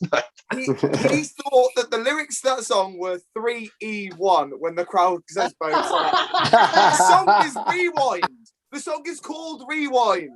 He's not wrong. For years, I would be in the nightclub and I'd be like, 3E1. I'd do all like. I almost blocked him on a dance floor because of that. I was like, no, I'm done with you because that ain't even serious. You should have gotten the DJ to do it at that point, just to be shouting it out, and everyone's like, "What, mate?" The kind of music you boys listen to, like, I mean, I like some like, but my limits are like Slipknot, you know what I mean? Like, but the kind of shit you guys listen to, yeah, you can't hear. How do you know what the fuck they're saying? Man, that was good, man. You should like do that. Yeah, you should join a band. That's all right. That's good. You should do that. I love how that's how people always go to when it's like, oh, you listen to that. It is. Though. Mate, I was listening to Radio 1 today, and someone called Dave. It was terrible. I don't know what that is. I don't know if anyone's heard that. It's like called Titanium or something. I don't really know what's going on with that. I try and keep away from the radio. The wireless. Check that out. I was just driving. The wireless. Jumping on the penny farthing with my wireless. This is a good question though. Whilst we're talking about music, then, if you're watching on the YouTube as we called it here on Talking Madness, let us know who's your favourite bands or artists to listen to. And we'll read them out in a minute whilst we're getting the lowdown on the 666 Pack's music choices. And we will judge you. We will judge you. And we will judge you. Judge you. Just have to give it a score, won't we, out of see what's going on there when they send them in. So what about you, Dave, then? Who's like your go-to bands or like artists? Black Sabbath, mate, every time. No matter what mood I'm in, Black Sabbath, every time. Great band. Like Quality band. my whole back is a Black Sabbath tattoo. I've got every single member bar one tattooed on me. Yeah, they're just, and then bar that, Motorhead, iMonkey. Just there's so many bands that just I could sit and listen to for hours and hours and hours. But yeah, if I'm in one of the moods, I don't know what to listen to. Sabbath every time. Just chuck Sabbath on, that'll do. Thank you very much. And then crack on. You seen them live? Yeah, I've seen them live about 10 times. Seen original lineup twice, and then that's with Bill Ward, the drummer. That was a bowl, wasn't it? That was good. Yeah. And I see him at Aylesbury Civic Centre, and it was like a raffle. So you go on the internet, put your name in, win a free ticket type thing. Didn't get through, so we just drove down there to Aylesbury Civic Centre, and I paid the bouncer 60 quid. I was like, just let me in. He was like, yeah, go on in. Aylesbury Civic Centre it's like what, 500-600 capacity. It's tiny for Sabbath as well. And I was like, there's your 50 quid. I'm going in. See you later. He's like, yeah, go on, mate. In you go. Just dropped him right in it, hadn't you? Yeah. To be fair, he's lost his card now, hasn't he? Yeah, definitely. He's like, he had a nice little make on there, didn't he? Yeah. But then I've seen him rock. You know how you guys dressed at our 80s show that we did? You know, like those kind of bands, those are the ones I fucking love. You know, I mean, I know I can't grow that kind of permed hair, and that's probably. But like Motley Crue, like stuff like that. You know, even Black Sabbath as well. Like all those are kind of older rock bands. So I love them. But like I say, I think the heaviest I've ever really listened to and enjoyed would be Slipknot. Yeah. Lee, what album though? Started out with Iowa. Iowa's. Yeah. That's a good dip. If you want to dip in heavy music, dip in on Iowa. Yeah, I'd agree with that, Tom. Like, if you want to dip in, Iowa's a good place to start. Best band I've ever seen live are Slipknot. Yeah, I saw Yeah, him. to be fair. Twice. They are Best, good live. best Energy. concert ever. Best concert ever. Yeah. I've seen them. They were really crap once because it weren't their fault. They were good, but like the PA It's not their fault. put it all out as a wall of noise. Like it you couldn't hear anything separate. It was just like it was mono straight down the middle, and it effed it up for me. I was like, nah, I wasn't interested. I just spent way too much money on going to see them. But then the other times I've seen them, they're really, really good. So it's the energy with them really live, isn't it? Like, you know, all the vibrations went- from all the percussion and everything. It's just unreal, isn't it? Slipknot. They just put on such a good show, don't they? It's not just a band playing, is it? It's a performance. I think like, massively. Marilyn Manson put on an amazing show at Download as well. Because I worked Download a couple of years, and I just had to stop and watch him because he was just mesmerizing, man. The guy just put on such an amazing show. Like everything was incredible. The pyrotechnics, the fucking just him. He made you want to watch him. He was brilliant. I went to their All Hope Is Gone tour where they did the spot with the drummer going upside down. Yeah. on the rotation. And no one expects it either. Like you're there, like watch it, and next week he's like, "Huh? Where you go?" Okay, that's impressive. I've got something that tops that. As if we're talking about concerts, and you were talking about Download. I saw Kiss Download, right? And when Paul Stanley was singing Love Gun, he ziplined from the stage to the middle bit, like where all the cameras are, and there's a little mini stage on that. He gets off and fireworks go off as he's like, "Love Gun." That's amazing. That's a massive budget, isn't it? Too much money there. What about you, Greg? Who's your go-to bands and go-to listen? Emperor a lot of the times, like a Norwegian band, Emperor. Mick Hucknall. I just love them, man. Mick Hucknall. I mean, you got to listen to a bit of Mick Hucknall, you know what I mean? Standard. Basic anything. A lot of stuff from Norway, Sweden, At the Gates, things like that. I went to see Emperor in Norway. I went all the way there, like just to see them, because it was. I think they quit for like 10 years, and then me and my mate in school, we were like, "Oh, if they ever play again, let's go." And yeah, like that long later, we ended up going. And then it was a bit annoying, really, because at the end of their gig, they announced like, "Oh, we're going to be in England next month." I was like, "Oh, right." Like, got all the way to Norway. It's well expensive out there, like, you know what I mean? Went all the way there, and then they were in London. So I went to that one, obviously. Like that was, I just don't know how they do it for so long, like, you know, like 2-3 hours, and they're just, I don't know how their hands do it, their feet do it. They're unreal to see live. Like, and they're perfect as well. Like, no, they're spot on, like, for how they're on CD. Better than CD, to be honest, because most of it sounds like they're in a cave. Just a condenser mic or whatever. Talking about music, as always, we are going to be joined by the beautiful Cat Bomb Cage tonight, who will be singing for us once again. She will be joining us at 10:45 this evening to sing a song at the end of the show. So we look forward to having Cat on again once again. But at the moment, we're talking about music with the Stits pack, and then we're going to go back into their wrestling career and slowly move into their CPW career. Lee, who's your go-to then? Who's your go-to to listen to? They're probably going to be like, what the fuck? But, mine are people like Oasis or Red Hot Chili Peppers. Early chilies were amazing, mate. You can't get all that funk, mate. My mate, that was unreal. My mate got me into the Chili Peppers when I was it was his his older cousin. Like, we used to chill with him, and he got us into that. And ever since then, I've absolutely loved the Chili Peppers. And Oasis as well. But also, like I said, like 80s rock, Motley Crue. I absolutely love them. And if you haven't seen the film The Dirt, which is based on them, it's really good. That's wicked, man.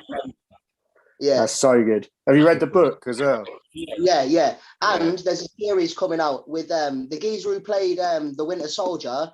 He's playing Tommy Lee. Oh, sweet. It's about him and Pam, so that's something I definitely want to watch. Yeah. I enjoyed that. I thought that was wicked, man. Yeah, I thought that was amazing. What's matey boy who played Tommy Lee in that? What's his name? Machine Gun Kelly. Machine Gun. Yeah, I thought he was really good, man. I thought he played him really well. He's brilliant in that, yeah. I think he lives that life, though. I think he lives now like the equivalent. Yeah, you can see that. Does, he lives that very life, and he's very like all about like the rock and roll lifestyle. I saw an interview with him once, right? And he said there's no true rock stars anymore because if you look on stage, they're all wearing comfortable shoes. And if you're wearing comfortable shoes, you ain't rock and roll. And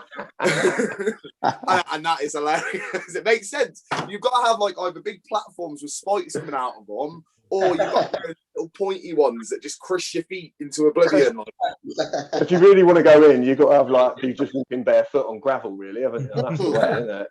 Yeah. That's rock and roll. If you're really rock and roll, you do a full concert on hot coal, just stood on. That's it. Oh, you hit the high notes, man. Lee, you said you like Oasis and Red Hot Chili Peppers. Like, I used to like them loads, but at work, we play YouTube in the background sometimes. And it's something to do with the algorithm. It doesn't matter what you put on, it always puts Red Hot Chili Peppers and Oasis on repeat after a while. And it's always the same songs. And it loops about 12 different songs. And that can get old. I'll give you that. I end up like frisbeeing like the remote at the TV. It's horrible. Tom, it's horrible. Torture. What about you, mate? Who's your go-to to listen to? Me? Yeah. Mine isn't like heavy or anything. It's The Used, if anyone knows who they are. Yeah. Email. What's his name? Burt McCracken, isn't it? That's Burt his name? McCracken. Yeah. Burnt me cracking.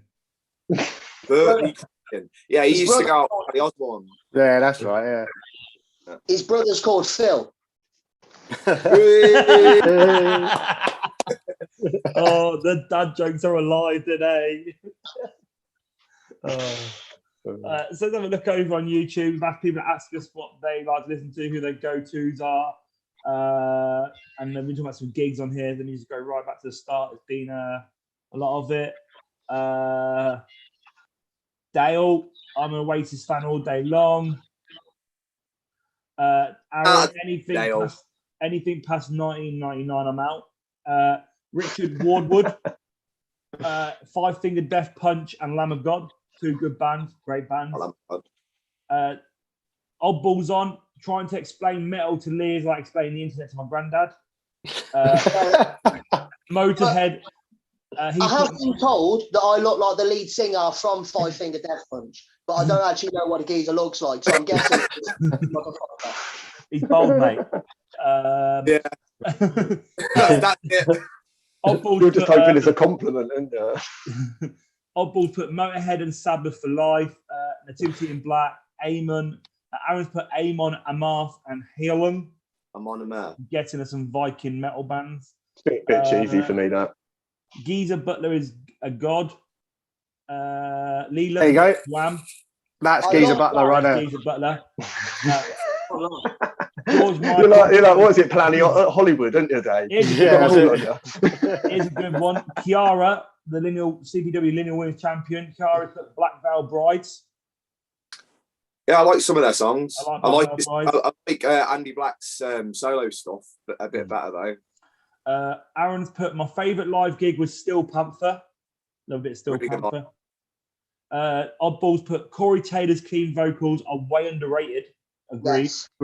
That's amazing. Kiara, Steel Panther are legendary. Dal, yes, Lee, Oasis, my friend. Yes, Dad. Wes has put S Club 7 for me. A little bit of S Club 7. I'm going wrong with S Club 7. Not surprising. Dow's put Oasis and Michael Jackson. Abby Hiskins has put Was Craig David until Nathan ruined it with 3E1. Every time, if I ever hear that song now, that's all I'm going to hear. I'm like, Nathan, you prick. And you start doing the dance.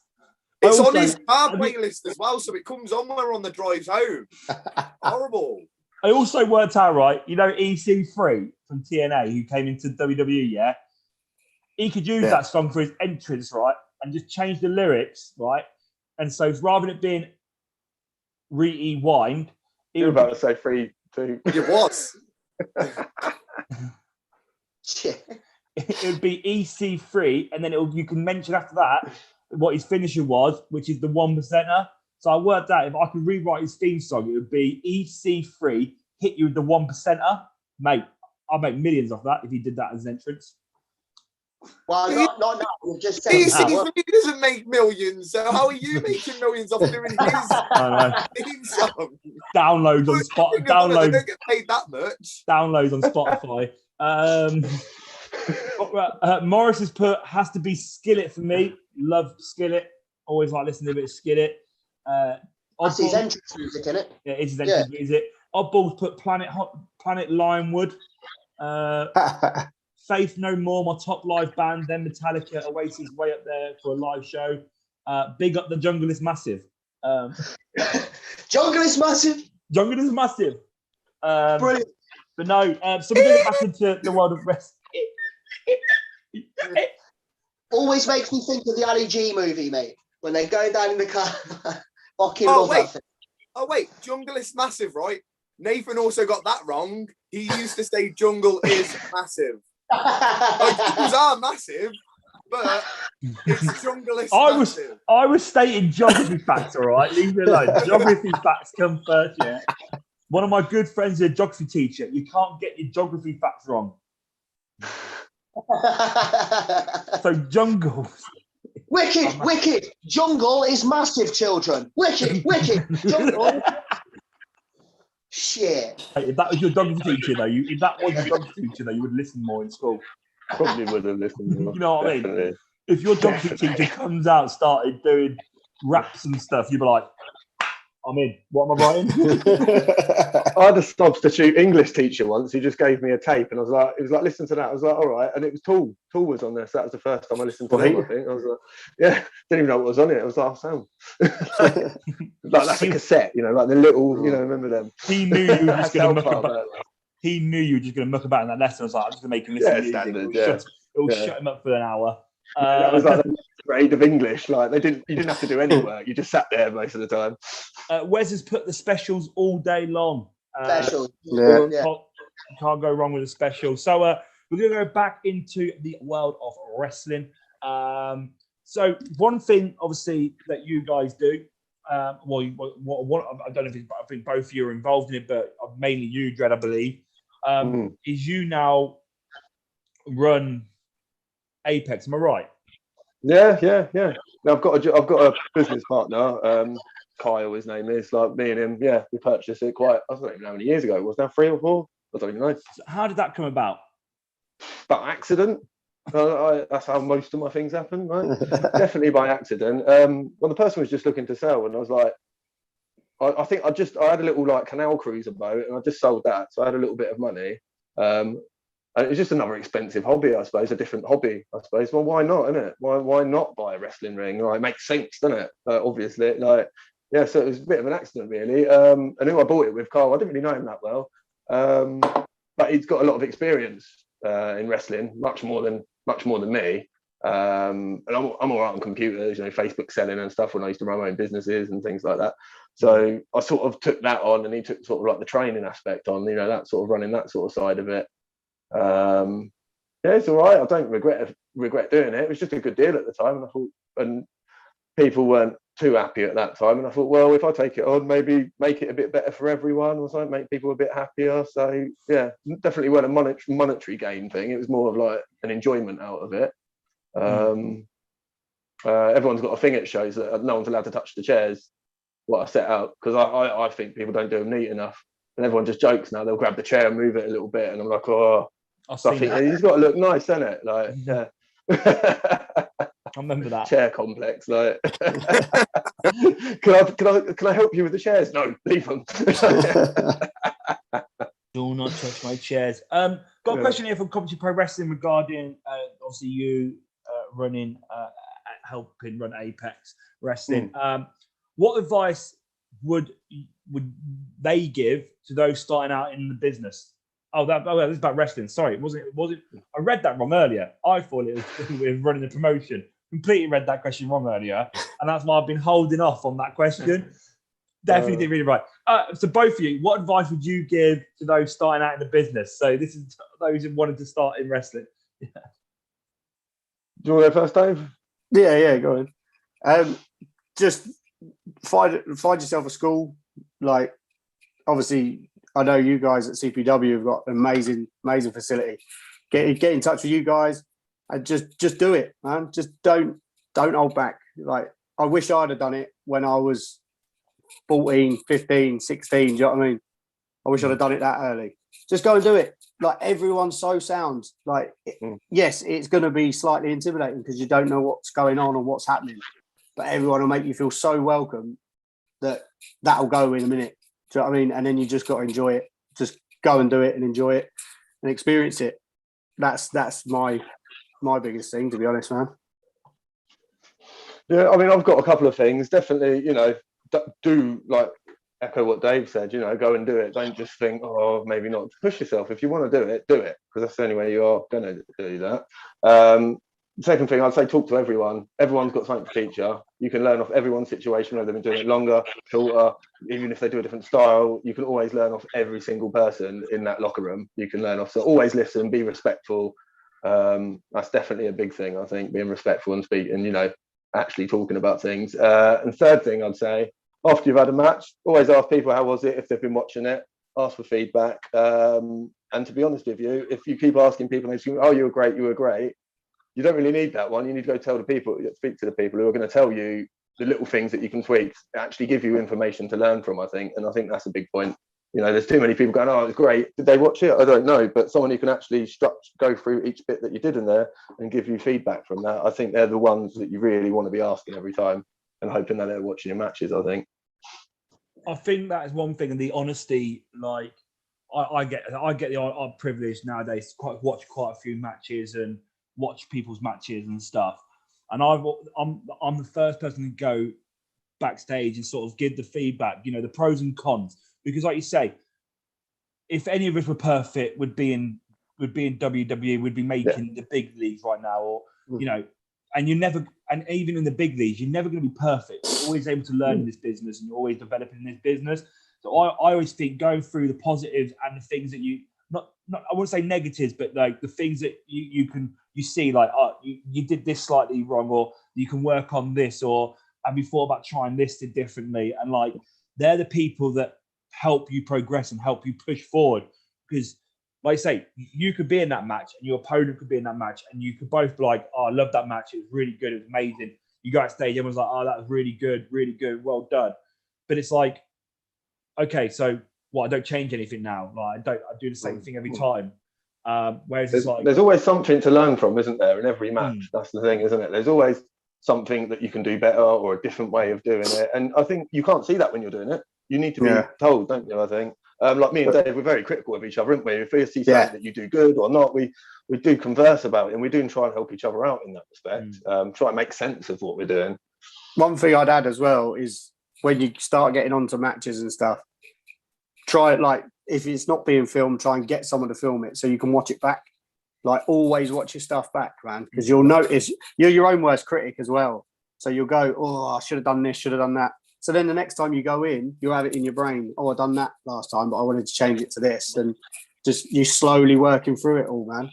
Right, and it's like Dred was saying, the one joy we have as a tag team is one stood on the apron while the other one's wrestling. So I can watch and give feedback there. Dred does the same for me. Then we both watch it back and give each other feedback that way.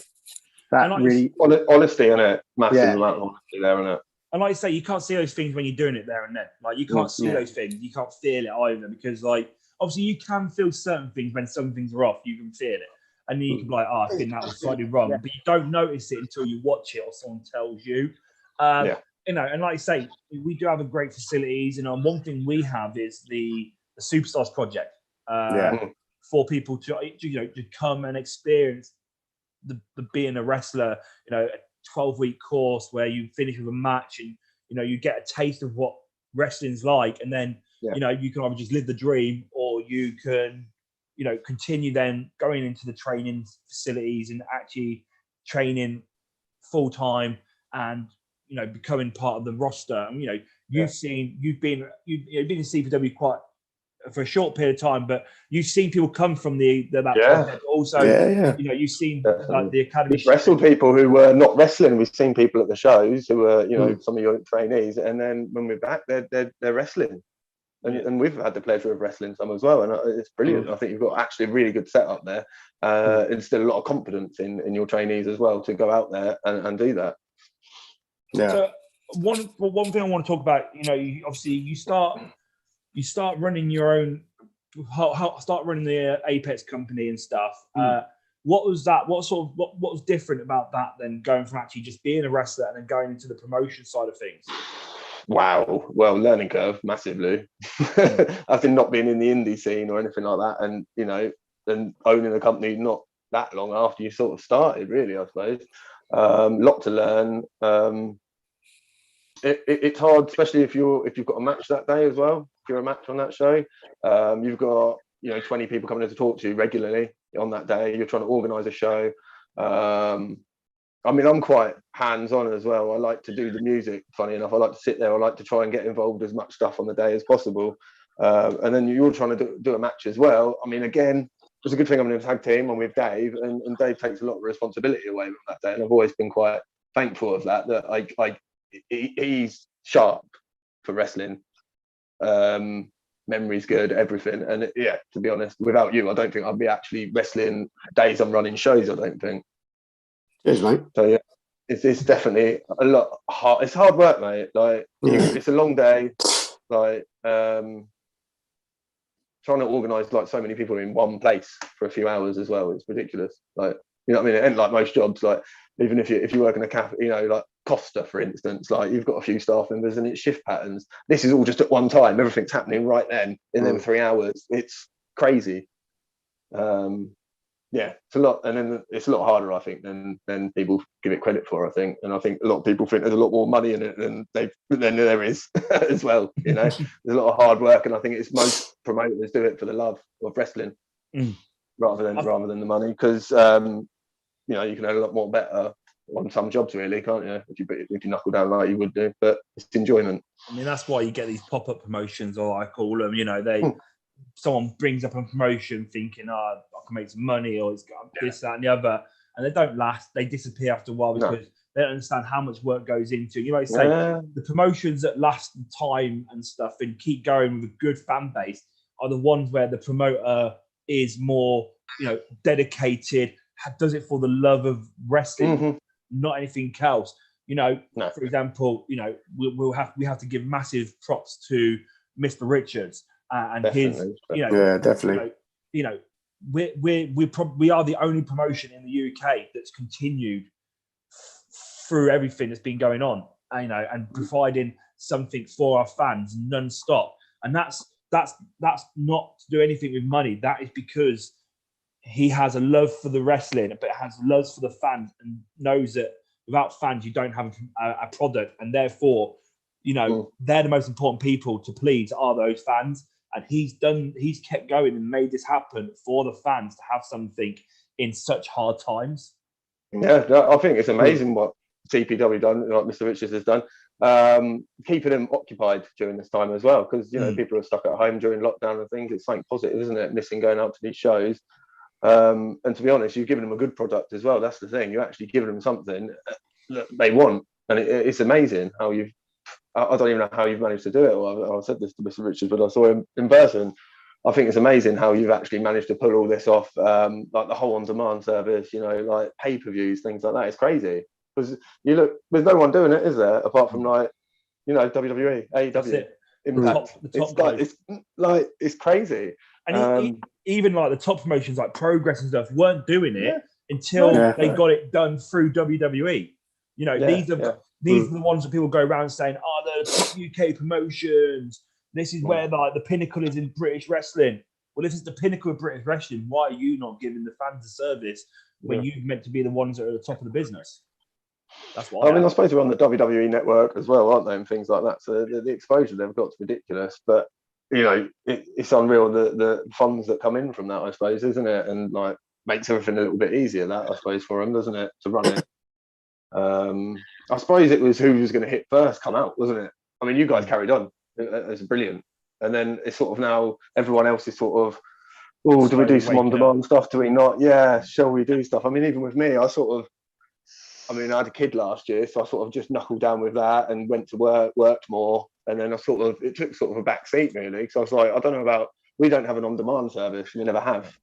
So then to create a fresh one new, and without a permanent train in place, what we didn't have at the time, it was a bit hard to then even like film stuff. It's the costs as well of running that without a fan base to start with as well, or online, if you get what I mean. I think a lot of our fans see a poster and come to our shows rather than on Facebook. I think a lot of the time.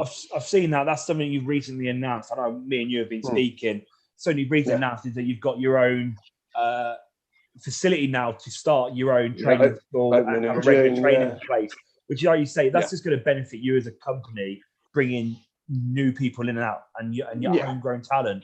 I mean, we're also doing more for the community as well. I mean, I've got some martial art groups coming in now because they share the same problems as us. They have to rent a local hall, then they have to pay for storage in that hall, and then they've got to pay either side of when their activities are to set up mats and all that sort of thing. So, hoping to do a bit more like that, helping other groups out in the same situation as us. Really, I think that's what we're looking for, a sort of community hub type thing.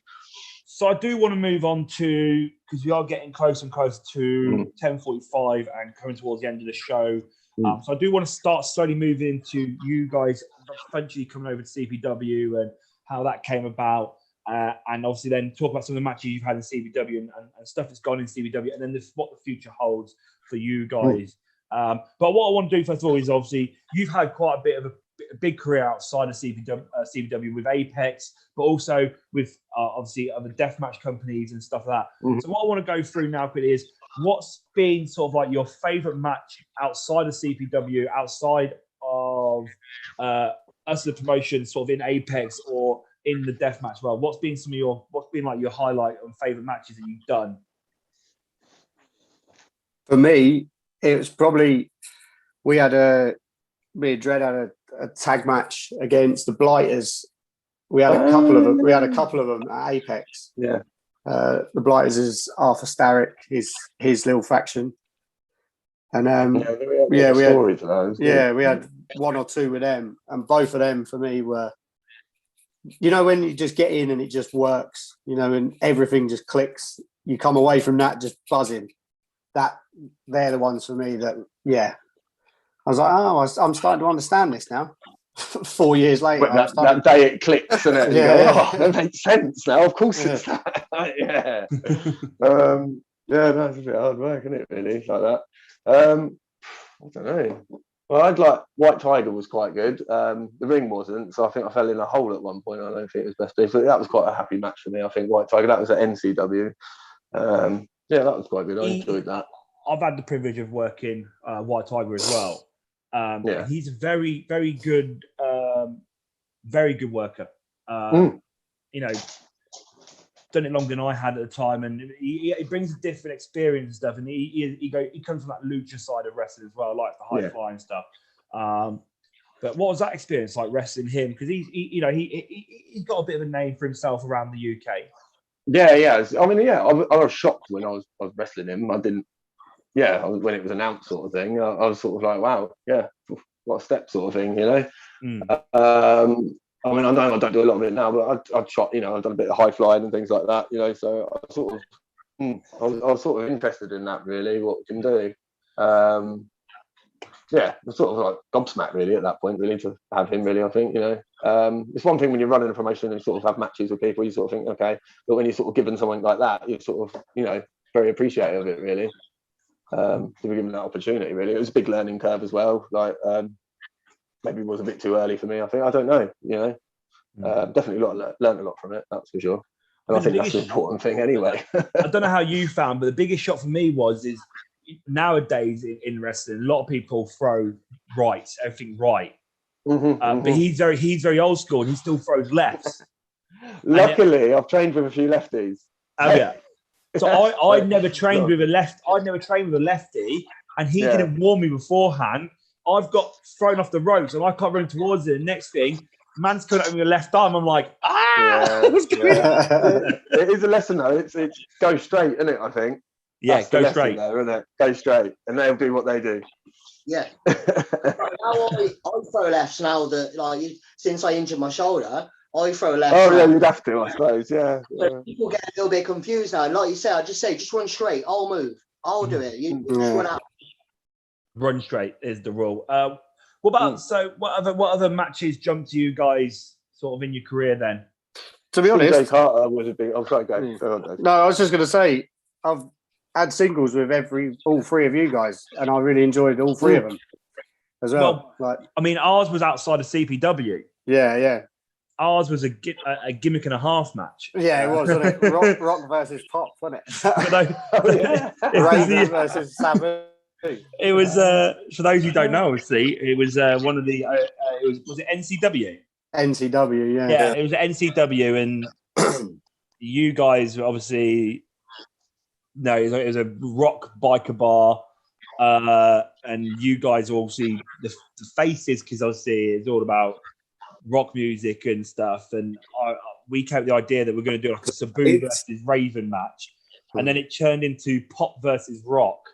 And I dressed like Sabu, you dressed like Raven. I came out to Westlife because I was like, no one's gonna like Westlife at a biker bar, and I'm just gonna tell them how crap rock music is and how all their bands suck. And then I came out, and first thing I noticed is half the fans are singing Westlife. I was like, well, that don't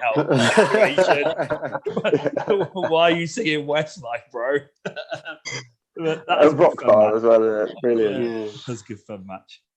When me and Tom had ours, you guys probably know about the spot. And it's Tom. You nearly dying. Yeah.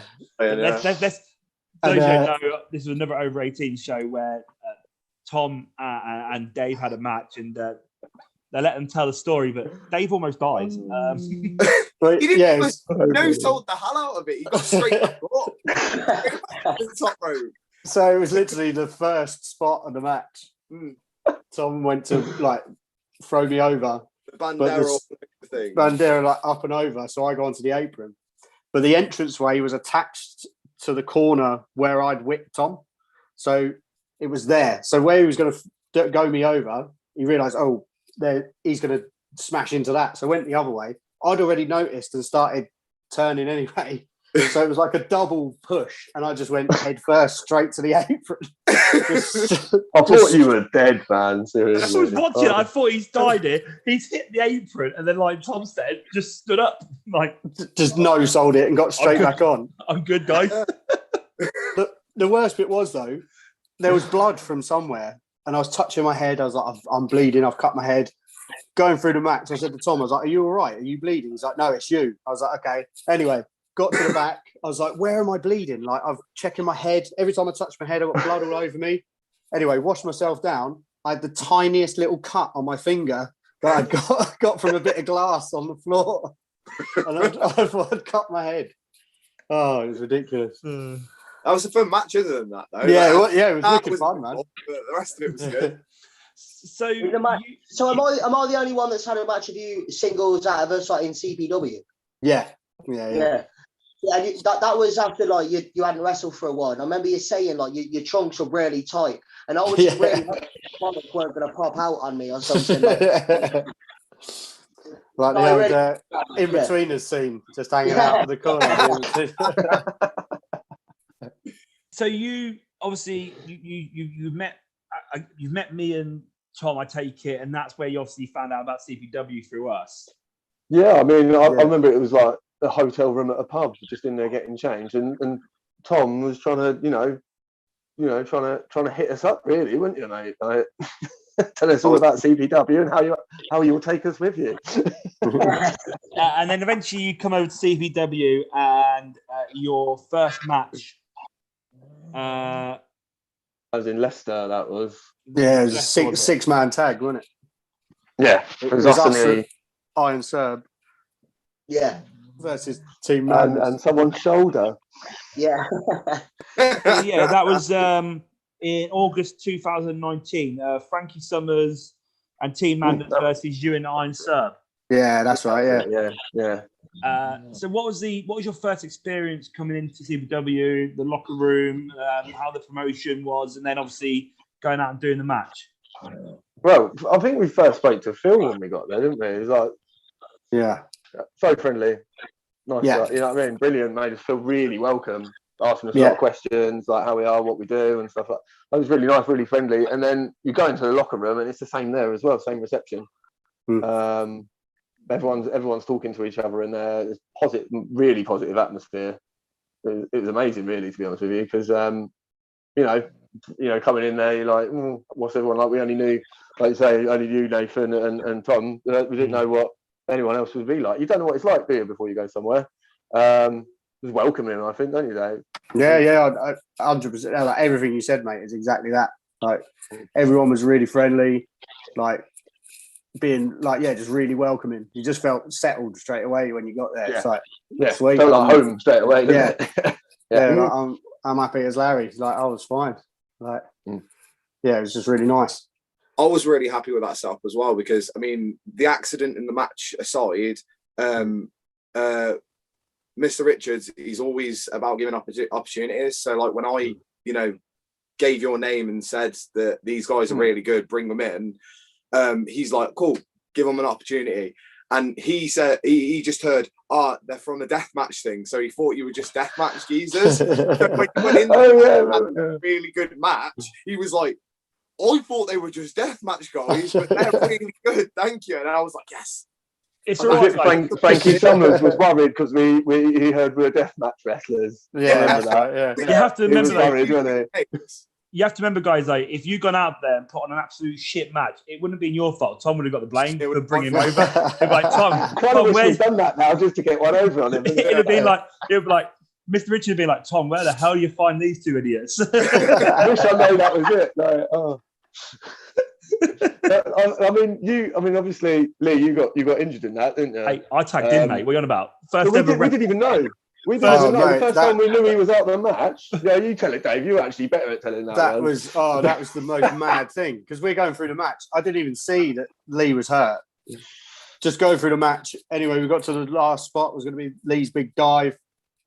So we were on the outside, look up, and then I just see your ass coming towards me.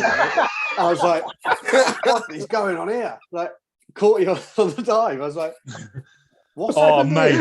What happened there? I hit that ground was pure concrete. I hit it so hard because you were expecting something different. I've come to the top, so everyone's not really ready for me. I kind of get caught and then sort of power bombed onto the concrete. I'm just like, that sucks so bad. I was like, that hurts, man. I mean, I was so glad you came out. I mean, I thought, I was like, shit, I'm going to have to carry on this match. And then when you came down, I was like, I'm tagging in. I was like, thank you. By the way, I think that's a wrestling first, a substitution in wrestling. Yeah. But again, I mean, that was our debut for CPW. And like someone's got injured in the match. We were like, oh my God, no. Like, you start thinking afterwards, like, at least you weren't involved in getting injured. It was only his own tag partner, so it's fine. He did it himself, didn't he? Like, I don't even know what happened.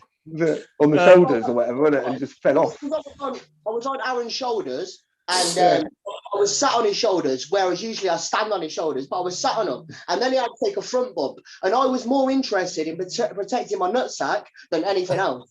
So I lifted up and put my arm down, and when we landed, my arm just went.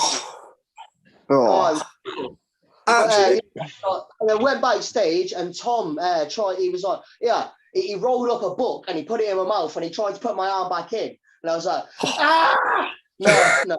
No. Just... Yeah, so we have the Leicester match, and then after that we have three more tag matches. Two of them involving you guys tagging against a team that is here. Dow's put Saints of Sin, and also in between that you wrestled Tomby and Apollo Vela. Now the one match that stands out then in those three matches is the one that happened on the 26th of October, the Halloween show, versus Saints of Sin for the CPW tag team titles, where you guys were victorious and became the new tag champions. Yeah. How was that experience for you? And being quite new into a promotion and then actually becoming tag champions so early on. Unexpected, I suppose, isn't it? Really, when you get something like that, when you haven't been there that sort of long. Match was really good though. Was that Leicester again? That was, isn't it? Was it Leicester? No, that was Coventry. No, that was at Coventry. Which place was that? The little the community centre one. Yeah. Who was the team? Saints of Sin. That was the handicap match. Who is in Saints of Sin? Me and Dragon. Yeah, Tommy Yeah. and Dragon. Yeah, but Yeah, Dragon, That was just Dragon no Dragon show. wasn't there, was it? Yeah, yeah, no Dragon showed, Dragon yeah. no showed, so we had a Yeah, handicap but match. Yeah, He you shoot enjoyed did that, that. didn't you? that was legit not turning up. Was it legit? Was it? Yeah, Oh that my was God. legit. That was legit. He was like, "Nah, I'm not gonna turn up, lad." And the That's match scared, just isn't it? That's what it I'm- is. I'm having to have a little go with views. I was robbed. I thought I already had that. So you become tag champions early on in your CPD career now. Now you're tag champions, 666 tag champions. You know, as a tag team, you know, what does that do for you as a tag team, winning those tag titles? But also, what was your experience like wrestling in front of the CPW Galaxy in Coventry, not Leicester? What was that experience like? Because they're a different breed of fans. We all know that. That blew my mind, mate. To be honest, like it was insane. Like just Loud. every little bit they're biting, which is great for us because we feed off that. You know, like you show us a little bit, we're gonna keep going. Like we feed off that unhappiness when we're beating those good guys, don't it? Yeah, which Makes is us really want to do it more, to be honest with you. Like, But yeah, they're loud. Man. There's always an old lady pulling my hair, always the same one. I'll get her one of these days. You'll see, I'm going to sucker punch her. That's what I'm going to do. I've already hit a child, haven't I? So next is an old lady. So you're now tag champions in CPW, which means whenever you're champion, you've got to defend those titles. And you go on to a duo of matches with the team Living Proof, George Lydon and Kieran Young.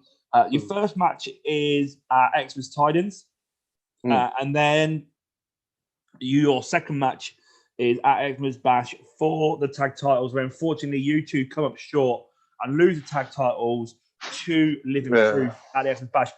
What were those matches like, and what was it like working a young guy like George Lydon and then someone as experienced as Kieran Young? What do you remember from those matches? What were they like? And then obviously losing the tag titles, what did that do to you as a team? Well, I mean, like working. I mean, George was brilliant, like amazing to work. Kieran had actually wrestled in the singles, I think, before that, so it wasn't new to me. And that I was quite happy actually, because obviously you think, oh, we did some bits last time. George was a dream though, wasn't he, Dave? I think. Yeah, mate. He was a good talent, wasn't he? Yeah, he's great talent, to be honest. Like Dredd said, he'd worked Kieran before, so we had a rough idea of where we were going to go in terms of working with Kieran. We'd never worked with George before, so that first match, we both finished like, wow, that was great fun, you know. Yeah. And then obviously they had a bit too much fun the second time and beat us. Yeah, way too much fun, didn't they? Yeah, I mean. Which definitely. We nearly had him. I don't even know how I got out of that. Yeah. DDT'd me. I was like, oh, gone. Yeah. So it was a shame losing them belts, wasn't it? But you know, it's a fighting sport. You know, we're still here fighting, and we're not going to carry on fighting. We're not going to not defend them. You know what I mean? We're not going to run away from a challenge. And if you don't run away, you've got the chance of losing. All it does is just make us hungrier to win them back. You know. Yeah. And that's all it is. And that does happen. I mean, we move on to the early parts of 2020 before we get into the pandemic and the lockdown. Move into the early parts of 2020, where you get to actually face, you know, some of the big guns in CPW, as we call them. You know, some of the creme de la creme, the top guys in CPW. Your first match of 2020 is at the Night of the Lioness show that we put on, and you're facing Morris and Will Starr to be number one contenders for the tag titles, who are currently being held at that time by the Silk Brothers. You know, coming in 2020, and you get told you're going into the ring with, you know, Will Starr, the head trainer, Chosen One, CPW Lineal champion at the time, and Morris, a young lad who has so much ability and potential, and like I say, been around in CPW for so many years. Sorry, Nave, but the titles were held by the Silk Brothers. but they were facing Will Starr and Morris for the number one contender. So if Will Starr and Morris won, Will Starr would have been the number one contender for his own title. Yeah, that got me then. No, that was before that. No? Maybe they weren't champions at the time. I might be wrong. Yeah, I got very confused as you were talking there. I'm reading notes there. I may have that wrong. The Silverers might not have been champions at the time. They might not have had the belt by then. Oh. But anyway, there was a number one contenders match first of all. Okay, that's all I know. I mean, like you say, I mean, Will Starr is Will Starr. I mean, it's, you know, I'd happily have a match with him anytime. Like, such experience there. Absolutely brilliant guy. Loved working him. Anytime we have, you know, there's a few times now we've worked with Will Starr. So never had about, and like you say, Morris, young, hungry, wants it. It puts everything in. You can tell when you look at him, he really wants it. And you can feed off that, really, can't you? Like, you want to put on a great show. You want to put on a great match. You want a good fight. Do everyone justice, really. Who is in that matchup? I think more than anything. The kid is phenomenal. Like I say, he's not even turned 18 yet, and he's so talented, and he's got so much potential. And he's like you say, he's hungry for it. And like you say, you had the experience to have the privilege to wrestle Will in singles matches and tag matches. And there's a reason why he's the head trainer. With what he can do. What about you, Dave? Like, you know, coming from wrestling on a regular basis at Apex, wrestling all the guys you know, and then coming into a new promotion, still quite young promotion, and then wrestling guys like this. What difference do you see, and what does that do to you as a wrestler though? Oh, it's not like, to be honest, man, it makes you better, doesn't it? Like, you've got to work, you've got to keep working and working and working. And if you work the same people, you're never going to get anywhere. Like, you've got to branch out. And then, like you said, you come and meet people like Will, who's got vast experience, and it adds to your game, you know? Like, when you're in there with him, you might not full on be like taking bits off him, but subconsciously you're like, that works here, that works there. And then obviously you meet guys like Morris as well, and it's the same. It's that hunger. It's like you both want to put on the best thing you can possibly do. So you're pushing each other to your limits, essentially, to get the best out of each other. And that's the best place to be, man. Like, I've loved it. Absolutely loved it. Got a question for you, Dread, that's come from Country Pro Wrestling. What did both of you see, and you in particular see, in Morris, which made you choose to book him to come over to your shows in Apex? His attitude, really. He's always come talk to me. Always asking questions. I mean, obviously he's talented, like we've all said. So, you know, that's obviously a big part of it. I see something. He wants to branch out. You know, he wants to go places. Like you say, he's not even 18 yet. If you can give people that age, that sort of, you know, try and get them these opportunities everywhere, you know, they're only going to get better, aren't they? And quicker. They're going to develop much quicker. And I think to do it for a living, I suppose, you sort of got to develop as quick as you can, haven't you, in some ways? Because there's 100 other people your age doing it as well. And you need to make sure you're getting in front of them, don't you? But what I've seen of him, I'm more than happy to give him opportunities at Apex, massively. Character's great, the way he works with the fans, the horde that follow him. You know, as a promoter, how can you not book someone who brings a horde? You can't, can you? You can't not do it. It's, you know, bums on seats at the end of the day, isn't it? Like, as well, like, you know, when he's got a following, how you've got to book people if they're bringing, you know, like they've got fans. Like, and he's a workhorse. Not get like.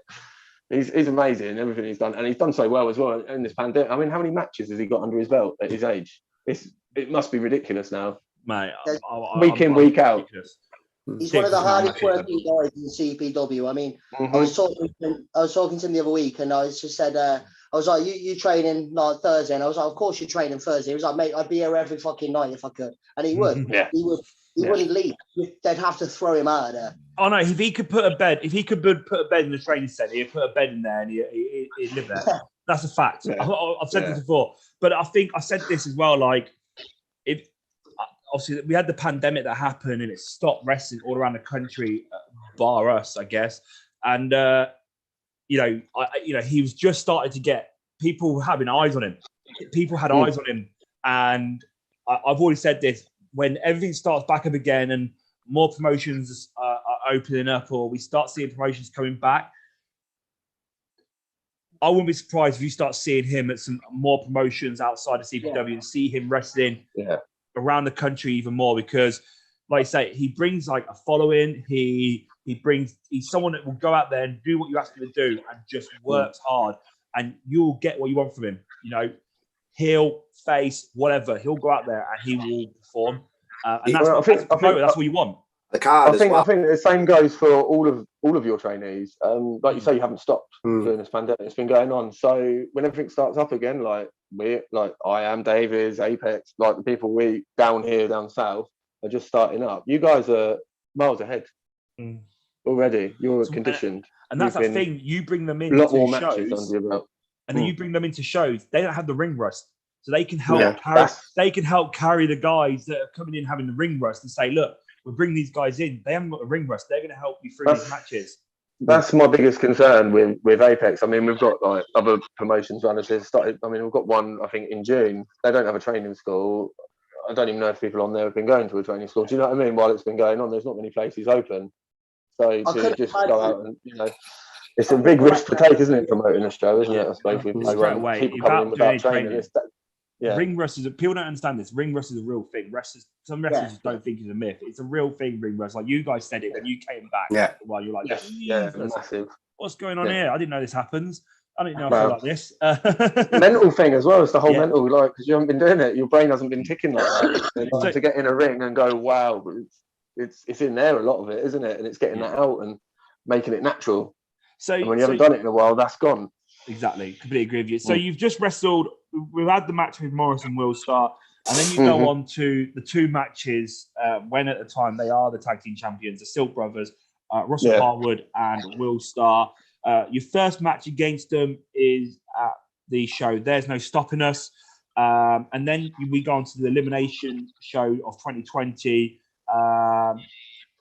where you wrestle the Silk Brothers and you win back the tag team titles, becoming two-time tag team champions in CPW. I mean, I remember those matches. You remember those matches. We had great fun. Literally, that would be the first thing out of my mouth. So much fun. Yeah, so much fun. I'd agree. Like, they were great fun. The 80s show, for me, is like the funniest match, because we got to just do old tag team wrestling. It was a dream, really. And it was like we were saying earlier, when you like first getting into wrestling, like, it was early 90s, but you still had that hangover from the 80s sort of wrestling. So we got to do what I grew up watching, like it was, I loved it. Absolutely loved it.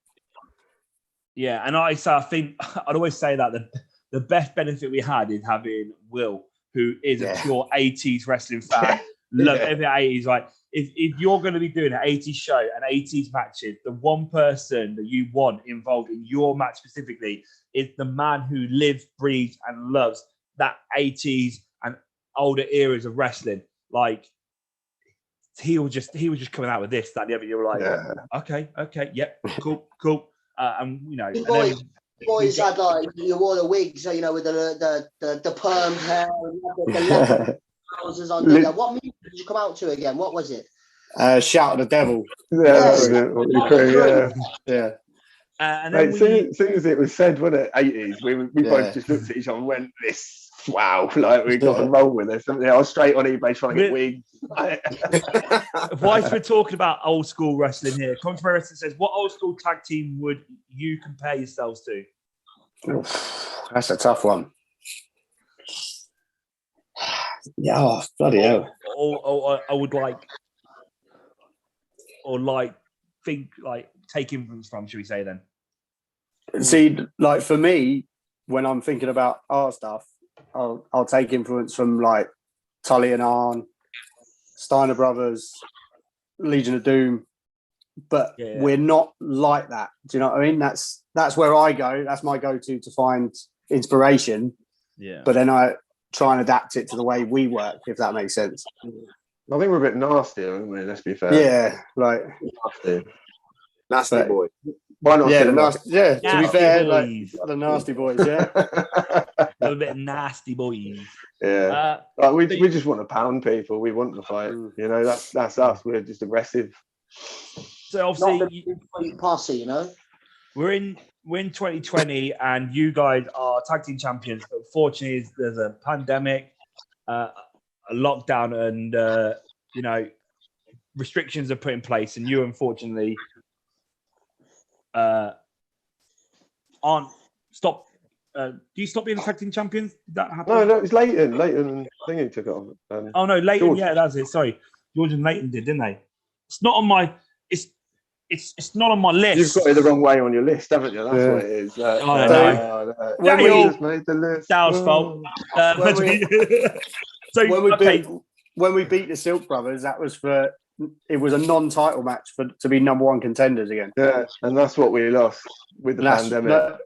we won the number one contender match against the Silk Brothers, who are still tag champs, because we got screwed. It was meant to be a title match, and then we got screwed out of it for being the number one contenders by the Silk Brothers for whatever reason. And then we won that, and then the pandemic hit. Pandemic, yeah. So we didn't get gold back. our trilogy against the Silk Brothers. right. So at least you know more than I remember. Maybe for the future to finish that off. Maybe one for the future to end Maybe that. one for the future. The Silk So- Brothers No, will come 70s So- night. Let's So go. you lose, so you 70s lose, night. so you lose the tag titles, and then there's a pandemic, and then you're away for some time, and then you come back 2021 onto the shows we're doing, the Next Gen Wrestling shows and the New Blood shows, and then I think the first match you tag again is the Death Row match. Is that correct? Yeah. Yeah. I don't know how we didn't Yeah. win that. We had a crowbar. The CPW Death Row match.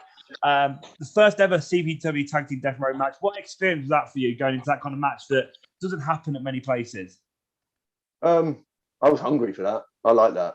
As soon as I saw that, that was me. I was like, yeah, this is what we do. That's it. We're nasty. That's us. That's numbers game, opportunities. You've got a weapon. You know, you're getting released at different times. No one knows who's got to fight who. I was hot for that. I loved that. I was well up for that match myself. That's a bit of me, really. See, I wanted you in that because just a week before was the match with me and Dave, and then you Red came out, and then you both kicked the shit out of me at the end of that match. So you deserved it, really, didn't you? You turned up. Well, yeah, you know, That's what happens. That's what happens. I was there, yeah. So, but no, it was there. That was a lot of fun. I love working with you guys. It's always a lot of fun. Yeah. So Yeah, that match is really good, wasn't it? I love you're now back in CPW. I've got a couple of questions I want to ask you now that you're back, and also mention some questions from the Galaxy page directly. So I'm going to quickly ask one of these before I welcome Cat Von Case to the show. So I have a question here that is from Coventry Pro Wrestling. Let me just find it. Scroll through the YouTube. The question was, how do the guys feel about CPW having episodes, weekly shows, and what opportunity does it give to our CPW Cubs, our young lions and lionesses, and also how different did they find working sort of the TV kind of matches with the TV style of matches? I mean, you're the system where you've got there with your you know, the academy, or the people coming through there. Again, like with Morris, the amount of matches from these weekly champions they're getting under their belt. You learn more in that ring than you do anywhere else, and to get more under your belt in such a and especially when no one else is doing it, you're you're ahead of the game. You're learning more. You're learning every week, and other people they're not learning. So when everything comes back and everyone's back to normal, you are miles ahead, and you've got all these trainees who come through, and they've got more matches under their belt this year than I have, than Dave has last year, more matches than us, you know. So every time you go into with these people, so with a match with them, you're thinking, they can they do it? They might have been doing it less time, but how many matches they had this year? How, their conditioning right now, it's going to be better than ours. So we have to take a conscious thought of that when we step into that ring. Also, with anyone like that. the other thing is where do you know that you could learn to work to camera? Nowhere, literally nowhere. WWE, and it gives you so much benefit going forward, knowing that that ability is there. Yeah, like nowhere I know in the UK, bar like we're saying WWE or anywhere like that, will make you work to a camera that's recording. You know, like they might say, "Oh, hard cam's over there. Play to the hard cam." When you've actually got to work to the camera because that's filming you to go out. You've got like that's brilliant. Like that's amazing. Yeah, when there's no fans and like you know that the only way like they're actually seeing your, you know, how you're selling, how you're doing anything is on the camera.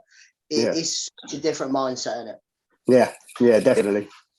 It's hard though not being booed. It's hard not being shouted at. Is that the weirdest thing you found about, or the hardest you found about not having that fan interaction then? Because I mean, that's what most people mention. Like not having the fan noise and not having the fan interaction is one of the hardest things to have to then cope with, because that's one thing that does push wrestling. It helps wrestling. That's why no one can't wait. Everyone's buzzing for live shows to come back, because it does elevate things having that noise. Yeah, I mean, it pushes you on, doesn't it? Whether you're a good guy, bad guy, it will affect you. It's the same as any sport, isn't it? You've got a crowd behind you or against you. You perform, don't you? You either want to show them that you are better than what they think they are, or you want to win for them. You know, if you're a good guy. The more someone boos us, the more we want to punch you whether we're wrestling, because it's going to make them boo us even louder. I mean, you know, you can't beat that, I think. People being upset that you beat their favourite. Yeah, exactly. I know it sounds mean, but that's us. We're nasty, you know. There's not a better feeling than there's a kid crying that you've just beat their favourite wrestler. In my honest opinion. Yeah, tears of. Yeah. You mentioned last year, you know, we had a lockdown for 6 months where no one did anything for nearly whole 6 months, but still in 2020 we put on 33 shows.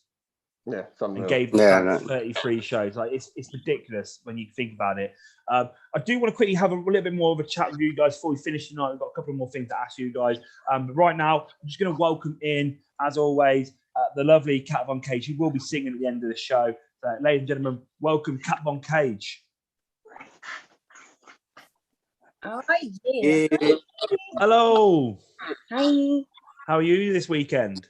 I'm good. How are you? I feel like I haven't seen you all for ages. I know. We're so sorry that we did not have a show last week and we were unable to have you sing for us. But we are back. And like you said last week, you put out the message to your fans. We will be back this week, and we are back. We are going to have you sing very shortly, Kat. We can't wait to hear you sing. What's the song tonight, though? Oh, it's a request from my number one fan, Jim, and it's Whitney Houston's "I Want to Dance with Somebody." So really fun. What a banger! An absolute banger, ladies and gentlemen. So we're going to hear that later on in a minute. Quickly, Kat, before you go and ask a question to our guest tonight, the 666 pack. Question for you. Obviously, you are one of the top women in the CBW women's division. However, there's been recent news made in the women's division. I don't know if you've heard about it. There's a new title in the women's division, the Academy title. You've had the privilege to see a lot of our young lionesses, and you've seen how hungry the women in the CBW company is. What do you think this new belt does to the women's division, but also how exciting do you think that makes the women's division now that there's a new title for women in CPW? I think it's a game changer, isn't it? I mean, like, you know, not that they didn't have anything to work towards before, but it's like an extra prestige for the Academy girls to work towards. I think it's amazing. Like, yeah, I didn't know, so yes, like, yeah. Breaking news. Yes, this is brand new information. So, like I said, ladies and gentlemen, Kat is going to be singing for us. She's going to be singing Whitney Houston, I Want to Dance with Somebody, tonight to close our show out. As always now, she is part of the Talking Madness crew. As mentioned previously, we will be the hosts of the award show this year. Myself, Lee Simmons, Dale, and the lovely Cat Von Cage. We are excited for that awards night. We're excited Right? to entertain you guys. If the last one's anything to go by, it's going to be a lot of fun, and I'm going to be slaughtered. So And- yes, it's and we have Oh, to, I've never been. I can't wait. Like, And we no have one's to like make to up- come. I get a host. Like, yes. and we have to make up for 2 years worth of awards. We've got to do the awards for 2020 and the awards for 2021. I mean, Yes, like, we've got to do the awards for season 7 and the awards for season 8. It's going to be one What a hell of a treat. night. what a treat. I'm going to be needing a big sleep after that. I ain't going to lie. But 666 Pack, before we end the show, we've got a few questions for you. One thing I want to know is tag team champions right now are Team CCC, Lucha and Taco. You have been tag team champion before. What's next for you guys in CPW?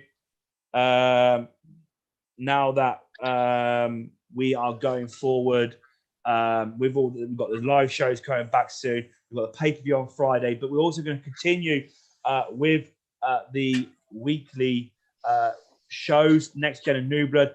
What's the aim for you guys? And, you know, do you see yourself going again for those tag team titles? I mean, getting as much ring time under our belt is priority number one at the moment. Definitely. More matches, getting more and more wins under our belt, get them tag team belts back, really. I mean, in that match that you know, CCC, we didn't even know who they were when we came. Not gonna lie. No idea. And they hit us. We didn't expect that. We thought, oh look, a couple of jokers from Mexico, you know, coming out going CCC, you know, we didn't give them the respect they deserve there. And quite quickly, as you know, if you've watched that pay-per-view, you see, you know, we were being cocky. We sort of let it slip there, you know, Yeah. teasing them. We were gonna, you know, showboating a little bit, and that's where they got us. They won't get us like that again. I can tell you that now. They've got no chance for that. They won't be blindsiding us. We know what they've got now. I mean, I remember we were on commentary, and we, as sometimes do on commentary, we have our little bets, our little suggestions on who we think is going to come out victorious in that match.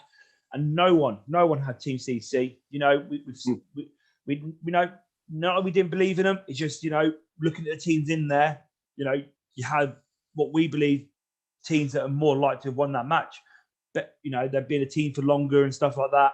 And then we were shocked as well when, you know, Team CC pick up the win and become the new tag team champions. And since then, there have been a fighting duo. You know, they've been in singles matches and tag matches and six-man matches, and have proved that they're now here to fight, and that, you know, they're here to do serious business. Again, we have the live shows coming up. You know, everyone's excited for that to happen. I guess you guys are saying, you know, can't wait to be back in front of live crowds again. Can't wait to get in front of Yeah, people. definitely. Like we say, it's the drive to do it more, do it better. You know, you're there to entertain. We wouldn't be doing it, you know, in a cupboard with no one watching, isn't it? Like, you know, we're here to people have a good night, really, and go away having, you know, enjoying what we do, or not enjoying what we do. You know, it's perspective, really, isn't it? I mean, there's a bit of talk on YouTube at the moment. Oddball and Comic Pro Wrestling agreeing with each other, saying, you know, you came back in that match after, you know, not tagging for a while, and, you know, first tag match after the lockdown and everything, and being away from wrestling. And they've stated here, you know, maybe a bit not on the ball, you know, the ring rust that we've mentioned is a real thing. Do you think if you hadn't had that time off and the time off hadn't been there, you probably would have easily won that match? You would have come out victorious in that match then? Yeah, 100%. 100%. I'd back us all day long. If we didn't have a break, we'd still have that gold around us now if we didn't have that break. We'd have that the whole time. Yeah. Most decent tag team in that match, but for sure, like, you've been doing it way longer than everyone else. There's nobody else that has been a tag team as long as you. Yeah, And, we are one. we are think one. the same. We know what we are doing. We're together, you know, we know what the other one's thinking. I think that's quite a big part of tag team, and is knowing you know, what's going on in their head. Yeah, I mean, you can tell that when when I've been planning matches with you before, when I've just like used like you can't you finish each other's sentences sort of. You know, you know what the other person's thinking, and it's great to be able to like work with people like that and to be able to see that and like take away from that as well. To like, you know, I've been in a few tag scenes myself, and to be able to take away like a bit of advice, you know, from people who've worked together for years is really good. No, thank you. Like, it's Cheers, man. It's. I mean, we try and put, like we said earlier. We try and push each other. We're very honest with each other. But then, even when it comes to matches, planning and things like that, I think a lot of the time we think of better things for the other one than we do for ourselves. Yeah, I think a lot of things like that, don't you? The amount of things that you tell, oh, do this, do that, and yeah, way better than what I was thinking for myself. But then again, Dave, try this, do that, and it puts on us a better path. Really, we really feed off each other's feedback, push each other forward. Really, like I mean, we both get up early for work. I mean, we message each other in the morning, like I'm in the gym, and Dave's just going out doing his round and that. You know what I mean? So it's quite, we're pushing each other with things like that. Always, Dave's more in the gym than I am, and I'm always asking him for advice off him, things like that, to push ourselves. And again, we send each other things. Have you seen this? You should do this. You should try this. Always looking out for each other rather than just for ourselves, sort of thing. I think, and that's a big part of tag team wrestling, definitely, for sure. So after everything's happened now, you've had the most recent tag match. Would you guys say after everything happened in that Death Row match, are you guys now more focused and ready to go forward now with the rest of 2021 and into the rest of this season and then into the next season, into what's next for the six pack, basically? I mean, you look at the CPW tag team landscape as a whole. There's some good teams in there. Yeah. Why wouldn't we want to be a part of that? Why wouldn't we want to be contending in that? All them tag teams in there, would love to wrestle any of them. I think we'd have good matches. We'd have good fun. I think, why wouldn't we want to be a part of that going forward as well? Obviously, we'd love to get the championships back. I mean, that's why we're all in it. We're all here to win, aren't we? We're all here to be the best. Yeah. I'm quite happy to fight every single one of them on the way there. Definitely. Own that. Yeah. You've got to beat everyone to be the best, haven't you? And that's what you've got there. You've got a good tag team division, and be silly not to, really, wouldn't we? So a question we always ask our guests each week is, I know you've only been in CPW a short time, but a question we always ask them is, what would be your CPW Mount Rushmore? Yeah, that's good. So for any four people in CPW, who would be on your Mount Rushmore? Who wants to go first? Male or female, it doesn't matter. Yeah. Do you want to go first, Dave, or should I? Or should we do it together? You do one, I'll do one. You do one, I'll do one. So I do two each. Yeah. You're saying I'm going first, didn't you? That's what you're doing. Yeah, that's I see. Wow. Well, again, we haven't been in CPW that long. You obviously hear a lot of legacies, don't you, when you join places? But to do this Mount Rushmore, I say, I can't really take that into consideration after not being there when it was going on. I mean, Dan Evans has got to be on there, hasn't he? I mean, it'd be silly not to, out of current, since I've started, someone who's been there having matches. I mean, you can't go there without Will Starr, can you? I mean, he is Mr. CPW, isn't he? I think you've got to put a young one on there. And I think Morris, definitely. Why not? Yeah. You've got to have someone hungry and young. You can't have just everyone who's done it. You've got to have someone up there who's pushing the people who've been doing it a lot longer, keeping them on their toes. And he's definitely one of them. How many's on Mount Rushmore? I don't even know. Four, isn't it? Four. Yeah, I've got to throw Tomby on there, to be honest. Yeah. This is...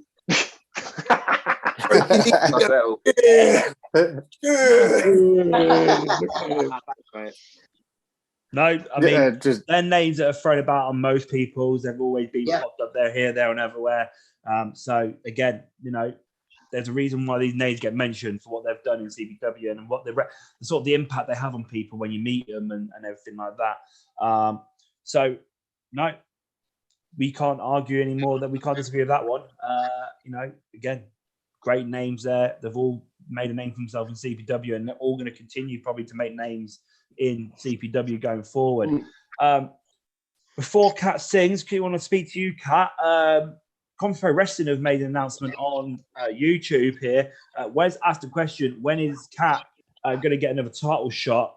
And Conference Pro Wrestling has mentioned here, Kat Von Cage has a must-win ranking match at Reload pay-per-view this Friday against Alfie Rowe, where the winner surely position themselves for a shot at one of our women's championships. Kat, obviously, just get your opinions on that. A must-win match, they're saying, against Alfie Rowe, former champion in CPW. You know, how does that make you feel? And again, if you get that win, maybe have another opportunity to have a title shot.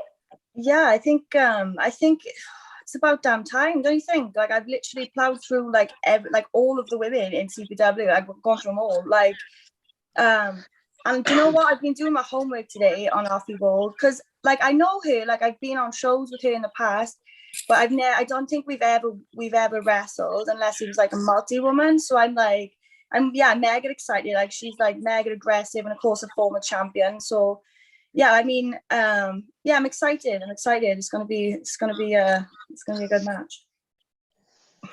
No, I think we're excited for that as well. And like I say, it's the last pay-per-view this Friday before we have the live shows back. Reload. So make sure you definitely purchase the Reload pay-per-view, because you're going to have to make sure that you're up to date with everything going on in CPW before we come live to you on May the 22nd. And like I say, there's going to be some must-see matches on that Reload pay-per-view, and one of them will be Kat Von Cage versus Alfie Rowe, where the impact of that match is very, very serious. You know, we could see one of these women going for a future title shot against the lineal champion Kiara or the women's champion Shorty. I'll take both, darling. I'll have both. I know you would. I know you would. I know, Wesley. I'll take it all. I'll have it all. And you'd wear them with pride. I would. So on that note, over to you, Kat, to sing us at the end of the show. Before we do the outro, I'm going to make you the face. Thank you. The face of Talking Madness as always, and for this moment. And yeah, I haven't got my usual setup because my speaker broke last time, didn't it? But so I'm doing it like, I don't know. We're making do over here. We're making do. I'm sure it's still found fine. Oh, okay. Thanks. Are you ready? We're all ready. Yeah. Let's dance, you guys. Let's do it. We will quiet ourselves. Oh, yeah.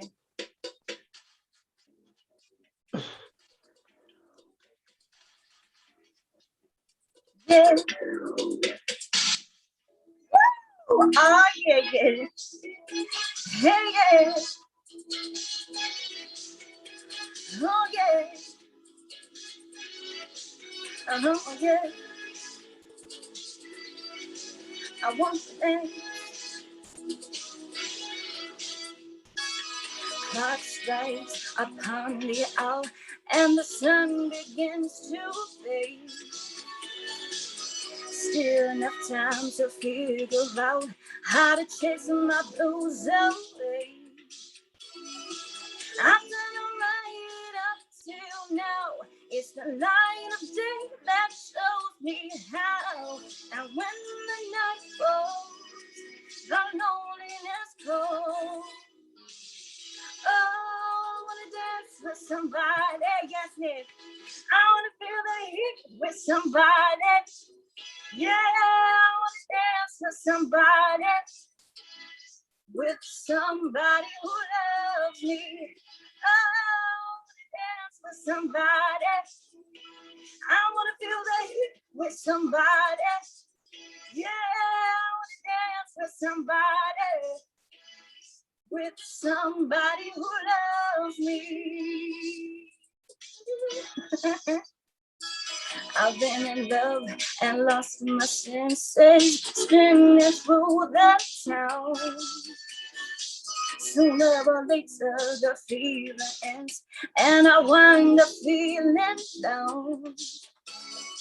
I need a man who'll take a chance on a love that burns hot enough to last. So when the night falls, my lonely heart comes. Oh, dance with somebody.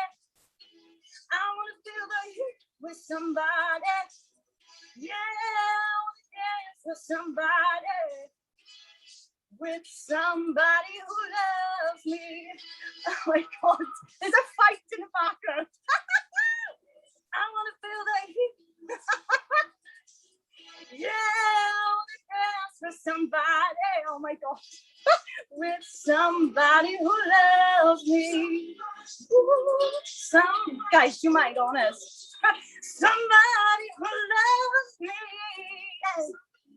Ooh, somebody to hold me in his arms. Oh, I need a man who take a chance on a love that burns hot enough to last. So when the night falls, my lonely heart comes. Oh, dance with somebody. I wanna feel the heat with somebody. Yeah, dance with somebody. With somebody who loves me. Oh, dance with somebody. I wanna feel the heat with somebody. Yeah, dance with somebody. With somebody who loves me. Oh, come on, baby. Oh, yeah. Yeah. Now get with it. Ah, don't you want to dance with me, baby? Don't you want to dance with me, boy? Don't you want to dance with me, baby? With somebody who loves me. Say you want to dance, don't you want to dance? Don't you want to dance? Say you want to dance, don't you want to dance? Don't you want to dance? Say you want to dance. With somebody who loves me. Oh yeah, thank you guys. you can't write that. There was a fight going on in the background. Like, sorry. Thank you guys. That was brilliant, Kat. Thank you. Nah, amazing once again. Thanks. My baby boy Dylan loved it. Oh, look at him. He's gorgeous. Yes, like Nathan was loving it as usual. I mean, I was watching. I saw Dread dancing. Thomas was dancing. Lee was dancing with his dog, and Dave was sat there. He's having a great time, dude. I was enjoying it. I'm joking. He was loving it. They're all loving it on YouTube. Well. They're all far too metal to show that they had a great time. Man. They're all a lot of love on YouTube again there for you, Kat, and they're all loving it on YouTube. Even the cat and dog fight. Oh man, literally the dog's like trying to like cut into me because she's just attacking him like vicious, like Kitten Von Cage. Her name is Kitten Von Cage. So, ladies and gentlemen, bucket, cat's cat and dog in the CP prison. Let's have it. Yeah. No, amazing there. Thank you, Kat, for that. Much appreciated. Thanks to Jim for requesting it. Thank you, Jim. Yes, Jim, thank you for that. So, ladies and gentlemen, it's the end of the show. Before we go, we'd like to always get a message from our guests. So, six pack, final message for CPW Galaxy from you guys, please. Can we say it? I don't even know. Probably not then. Yeah, probably not.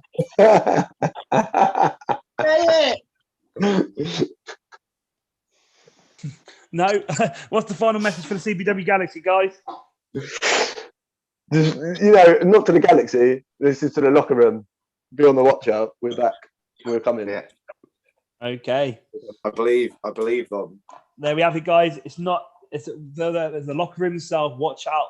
666 pack are back. obviously, quickly, guys, before you go as well, just plug your promotion and everything. Obviously, where they can find you guys and everything about you guys. Any social media that you guys have as well, please. Yeah, I mean, obviously on Facebook, follow, look for the 666 pack. Dave Lyon and Dread Kelly, we've both got our separate pages as well. Apex Wrestling, if you ever come down south, anyone, hit us up. We're on Facebook. We've got our new training school opening in June.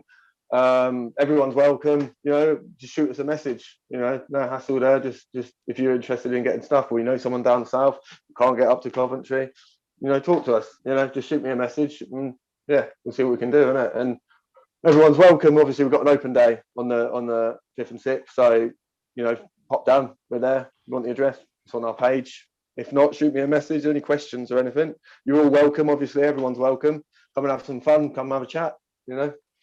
Got 2 rings set up. Come have some fun in the ring. It's an open day, so do what you want.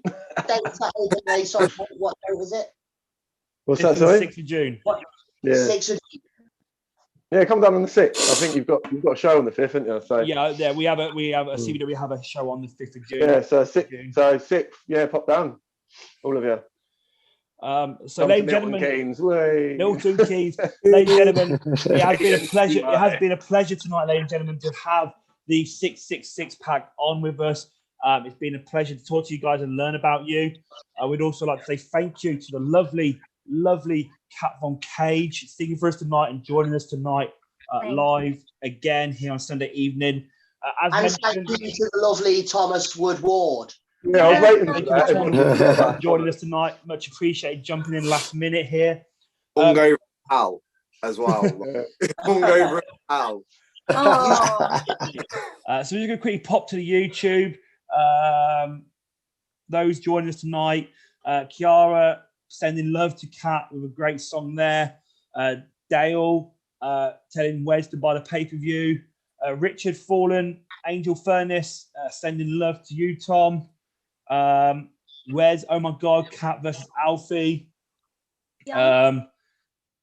Taco CCC tag team champions.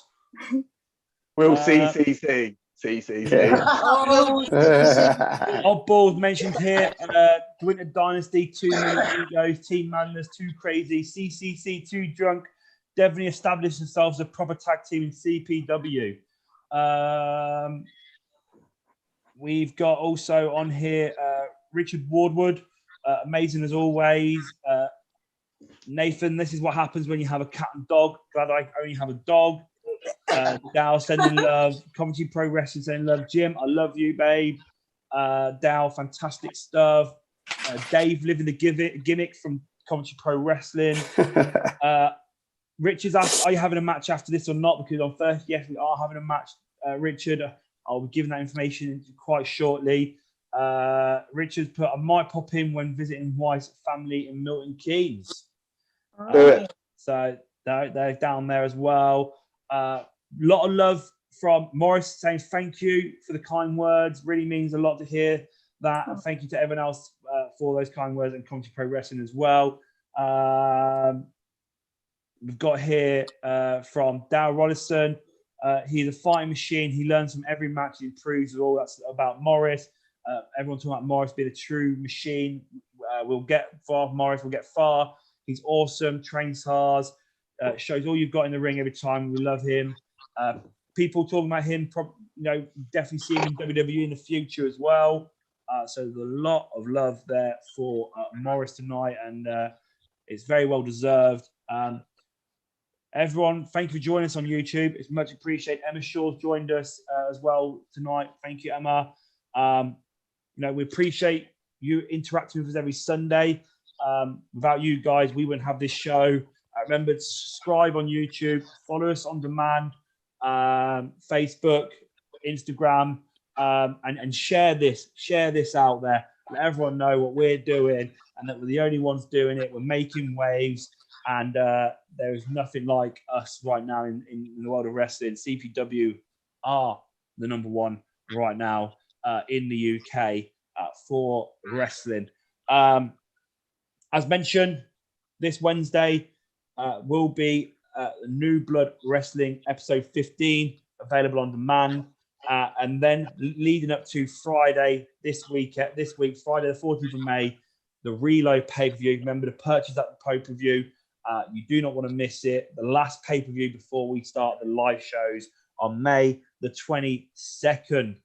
We are buzzing to be back with the live shows. As mentioned, though, early on tonight, after the pay-per-view has gone on air, we will be able to witness and see our very own New Blood Wrestling Heavyweight Champion, Niall Fairchild, on Justin Del Rio's podcast, coming from America after the pay-per-view. So remember, support our very own Niall as he gets to talk about himself, CPW, to the people of that podcast and the audience in America, which is big for us. It's big for him. We want to congratulate him on that, and we look forward to listening to that podcast on that Friday evening. Dale, we've missed you tonight. Can't wait for you to be back next week. We'll make sure we definitely fix those issues that we've been having. We've missed you. We'll see you soon. He wants. We love you, Dale. We love you. Love you, Dale. We love you. He's sending love to the CPW Galaxy as well. We do love the CPW Galaxy. Without them, we could not do what we do. As mentioned, there is going to be a match. The match after this, if we go off there, will be the main event from New Blood Wrestling New Blood Wrestling episode 14, which is Leighton Sims versus Morris. So make sure you hang around for that match. It's one hell of a match. But ladies and gentlemen, once again, this has been Talking Madness. Our guests tonight have been Dave Line, Andre Callier from the 666 pack. We've been joined, as always, by Kat Von Cage. Our guest host tonight, Tom Ward, said it properly, so I don't get beat up by his mum. And as always, my brother Lee Simmons has been here to join me as your host. We have been Talking Madness. This has been another crazy episode. We hope you enjoyed it. We'll see you next week.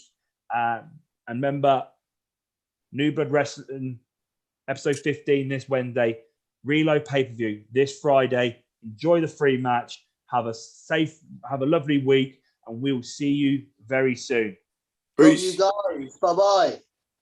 See you later, guys. Bye, guys. Take care. Yeah.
The BMF, the natural born killer, Morris!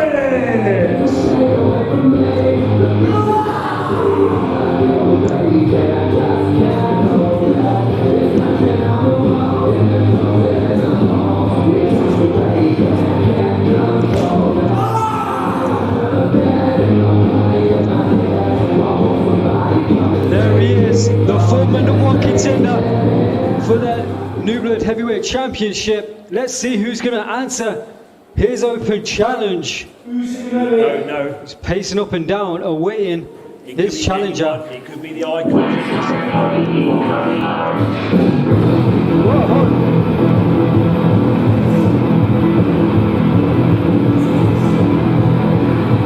I think I know who this is, but yes, ladies and gentlemen, and comes to the ring, his opponent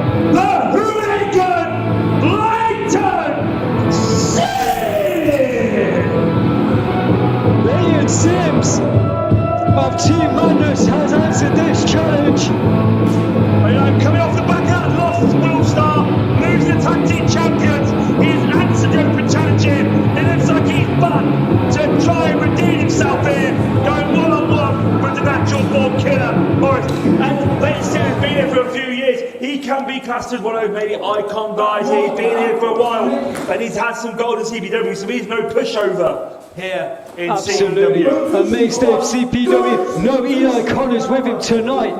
No Team Madness. This is Leighton Sims stepping out on his own to challenge one of the very best in CPW and New Blood. Let's see if he's up to the challenge. Ready for a fight. Here we go, it's underway, ladies and gentlemen.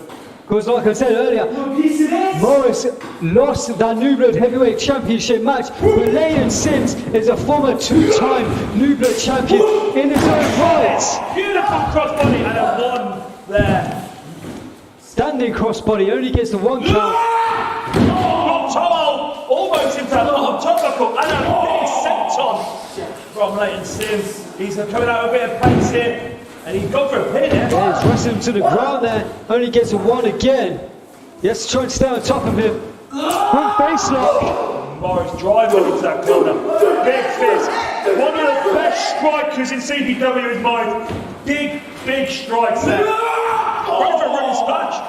And a back smash from Leighton Sims. Slap there. And a boot. Ooh. That's going to leave a mark. And he goes up onto the second.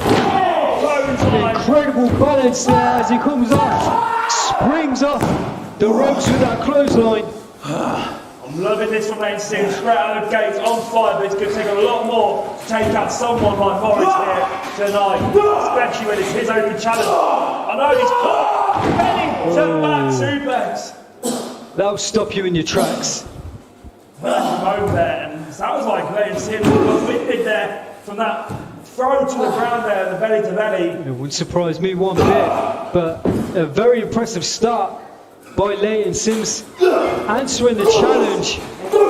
Just going Those big knees into the midsection, and a big whip, taking Leighton Sims to his knees, and now Morris is in control here. This is where you don't want to be someone who's just as violent and aggressive right now as Morris, taking control of this match. Yeah, Leighton Sims is gasping for air. Like you said, I think he got winded on that belly to belly.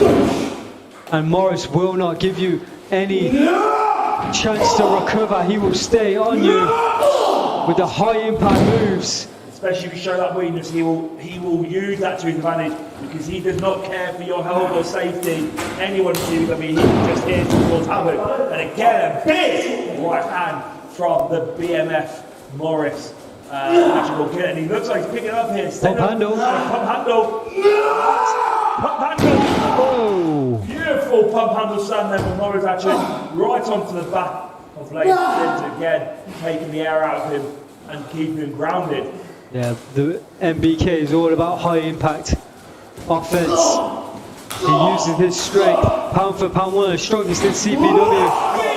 Discus clothesline! He does have some of the biggest impact moves here in CPW. He is not afraid to throw the opponent around the ring and hurt him and stand on it. Just the look of disrespect there. That's not going to get it done with Leighton Sims. Total disrespect there with the pin and the foot on there. What's this? And here he comes, telling us all to watch it. He sets up. He got caught in the code breaker there. Next time! Just slams into the mat there. Yeah, head whipping back. And I've got to remember, Leighton Sims still not got a homestay shoulder there, and just getting thrown onto that shoulder repeatedly is not going to be helpful. Leighton Sims has been in tag team action for so long now with Team Madness. Of course, his tag partner Eli Connors is fresh off the back of losing those tag team championships. There's a huge task to go straight from tag team action to go into the ring with an athlete like Morris. You see there just a smile on the face of Morris, knowing that he's hurting, and Hay going through that in an uppercut there to the former tag team champion, and like you said, two-time New Blood champion. But the leg hook, fisherman suplex with a bridge. Only two. The fingers were locked as well. Very impressive there from Leighton to kick out of that. And this is what Morris does. So Morris gets too worked up with Dale, thinking Dale's against him. Dale's always cheating, he said, and he's there already in the face of Dale. Goes the right choking him on the ropes, that leg, and then all his body weight on the top of it. Top of that is him pushing the air out of it, and a big hit to the back. You now see this, is it? Leg drop there to the back of Leighton Sims, hanging him upon that second rope. You can hear the breathing. Elbow drop from the BMF, the natural born killer Morris. Leighton needs to try and fight back his way back into this match. Morris looking very confident here. Like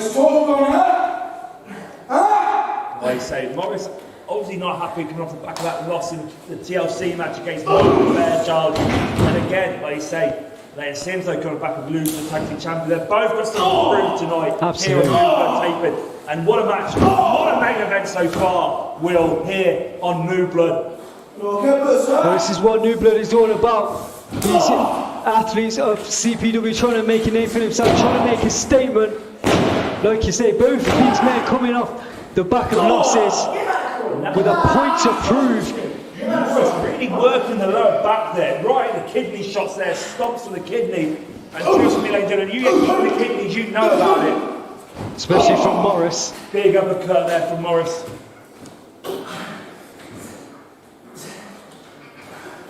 Well, like I said earlier, I mean, Leighton Sims coming out of that tag team championship reign, trying to make a name for himself again, once again, as a singles competitor. So what would a singles victory do for him here tonight against a man like Morris, Nathan?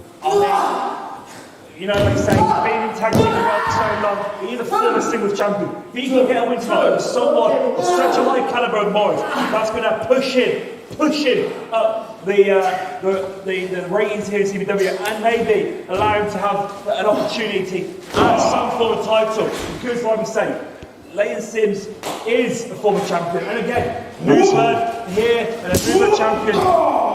Recently defended that title against Morris, and if he beats Morris, he can go into that title shot.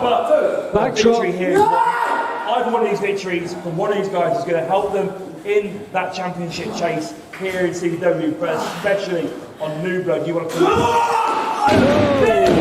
Flying kick from Morris, taking Leighton Sims off the face. Completely stunned Leighton Sims. He did not see that coming. No, but this is the problem. He couldn't be looking for a tag there. You know, he was in the corner. He's used to that tag team wrestling, looking for a partner to tag in. And he's turned back around and taken that flying. Yeah, that's a very good point, Nathan. And we see Morris standing on the throat of Sims. This is where it's different. In singles wrestling, you don't have that partner tagging. You don't have to get a breather back. It is non-stop. It is you against your opponent. No one to help you, no one to back you. And then when you haven't done it for so long, you forget those little things. You forget that you're in there on your own and you're in there to compete for yourself. Yeah, it's been a while, but he's not a novice to this. He is a very accomplished singles wrestler, as we've mentioned. It's just about getting yourself back into that group. Like you said, sometimes he could be looking over his shoulder to see his tag team partner, to look for a tag maybe. He just needs to get back used to being in there and being accountable, but only yourself. But Leighton Sims, like I say, former champion, right. He is no easy pushover. And Morris is actually having to work hard now to try and get this win over Leighton Sims. He's tried to put away already, but he hasn't succeeded. And this is the main event tonight in New Blood Wrestling, and what a main event it is right now. Morris versus Leighton Sims here. And right now, it could go either way still. Yeah, the main event of what's been a crazy night so far. And obviously we haven't even seen or heard from the New Blood champion himself, Noel Fairchild, the man who beat that man, Morris, at Adrenaline in what was a TLC match for the ages. So it'll be very interesting to see how Noel could react to either one of these men picking up a victory. Like you say, CPW here, we use a ranking system. Past achievements do come into play, of course. A victory here for Leighton Sims would obviously shoot him right up to the top of those rankings. You have to believe Morris will want to prove that he is still a contender, if not a number one contender for that New Blood We heard it Championship. earlier though. Morris said that Niall was lucky. Lucky. He keeps using that word lucky, Yeah, I which don't made me think- think that he still wants another shot at that championship. No, there's no against Niall. look involved. He isn't done with Niall. There's no look involved in a TLC match. No, I agree with you. I mean, that's a It complete was- cop-out. It was one hell of a match at the pay-per-view, the main event, and like I say, there is no luck involved in it. Niall was a betting man. Niall put him through the tables to get the 1, 2, 3 and retain that title and the New Blood Heavyweight Champion. But here we are, Morris in control and a big suplex to later Sims. And again, like I say, those power moves is what Morris relies on to beat his opponents here. And another cover for Morris, but look at him taking his time. He can't take his time like this. He's got to go straight for a pin. I mean, There you that's the reason why. Kick out. we were talking about that TLC match, and you have to believe Morris is still feeling the effects of that match. But once you've got your man beat, you have to go for the pin straight away. You cannot waste any time. At the moment, the longer this match goes, I actually favour Leighton Sims. The reason why is the pain is going to start building in Morris, especially after the TLC match. The longer this goes, the more it's going to have an effect on his body. The fatigue coming out of such a match like that TLC match is going to play an impact here. You know, Leighton Sims was in the Death Row match. It's going to have an effect on him. But it was not as painful as enduring as that TLC match at the end of that Well, match. he had a tag team partner. He had his tag champion at the time in there with him. Leighton Sims. Elbow drop over the top rope and a cover. Only two. Leighton Sims trying to fight back in. He looks like he's got a second wing. This is where the other. Morris catching Leighton Sims there, but no. But he's going to go for that Samoa drop there to finish it. Leighton Sims full of rage. Clothesline in the corner from Leighton Sims. He's got to try and keep his momentum going, channeling that rage. Eye post from Morris. Once again, bending the rules there. Illegal. Waiting in front of Dow there. Not there, but Dow sees it. And a crossbody, no. This time, Morris catches him. You know what, he can go from here. Is he going to hit it? No! Yes, he's hit. They've got this thing up. Well, I think he think might he got it slip fully. there. No, I think Leighton just slipped off, but it doesn't matter. Morris got the strength to go for it again. Morris is not happy there with that, and now he plants him on his head. with This the time, he nails it. But Leighton Sims still manages to get a shoulder up. The level cover there, but only two. Morris look, staring down. And he does this, he tries to intimidate the referee, blame the referee, but maybe he should focus on his opponent and just getting the victory by beating his opponent 1, 2, 3.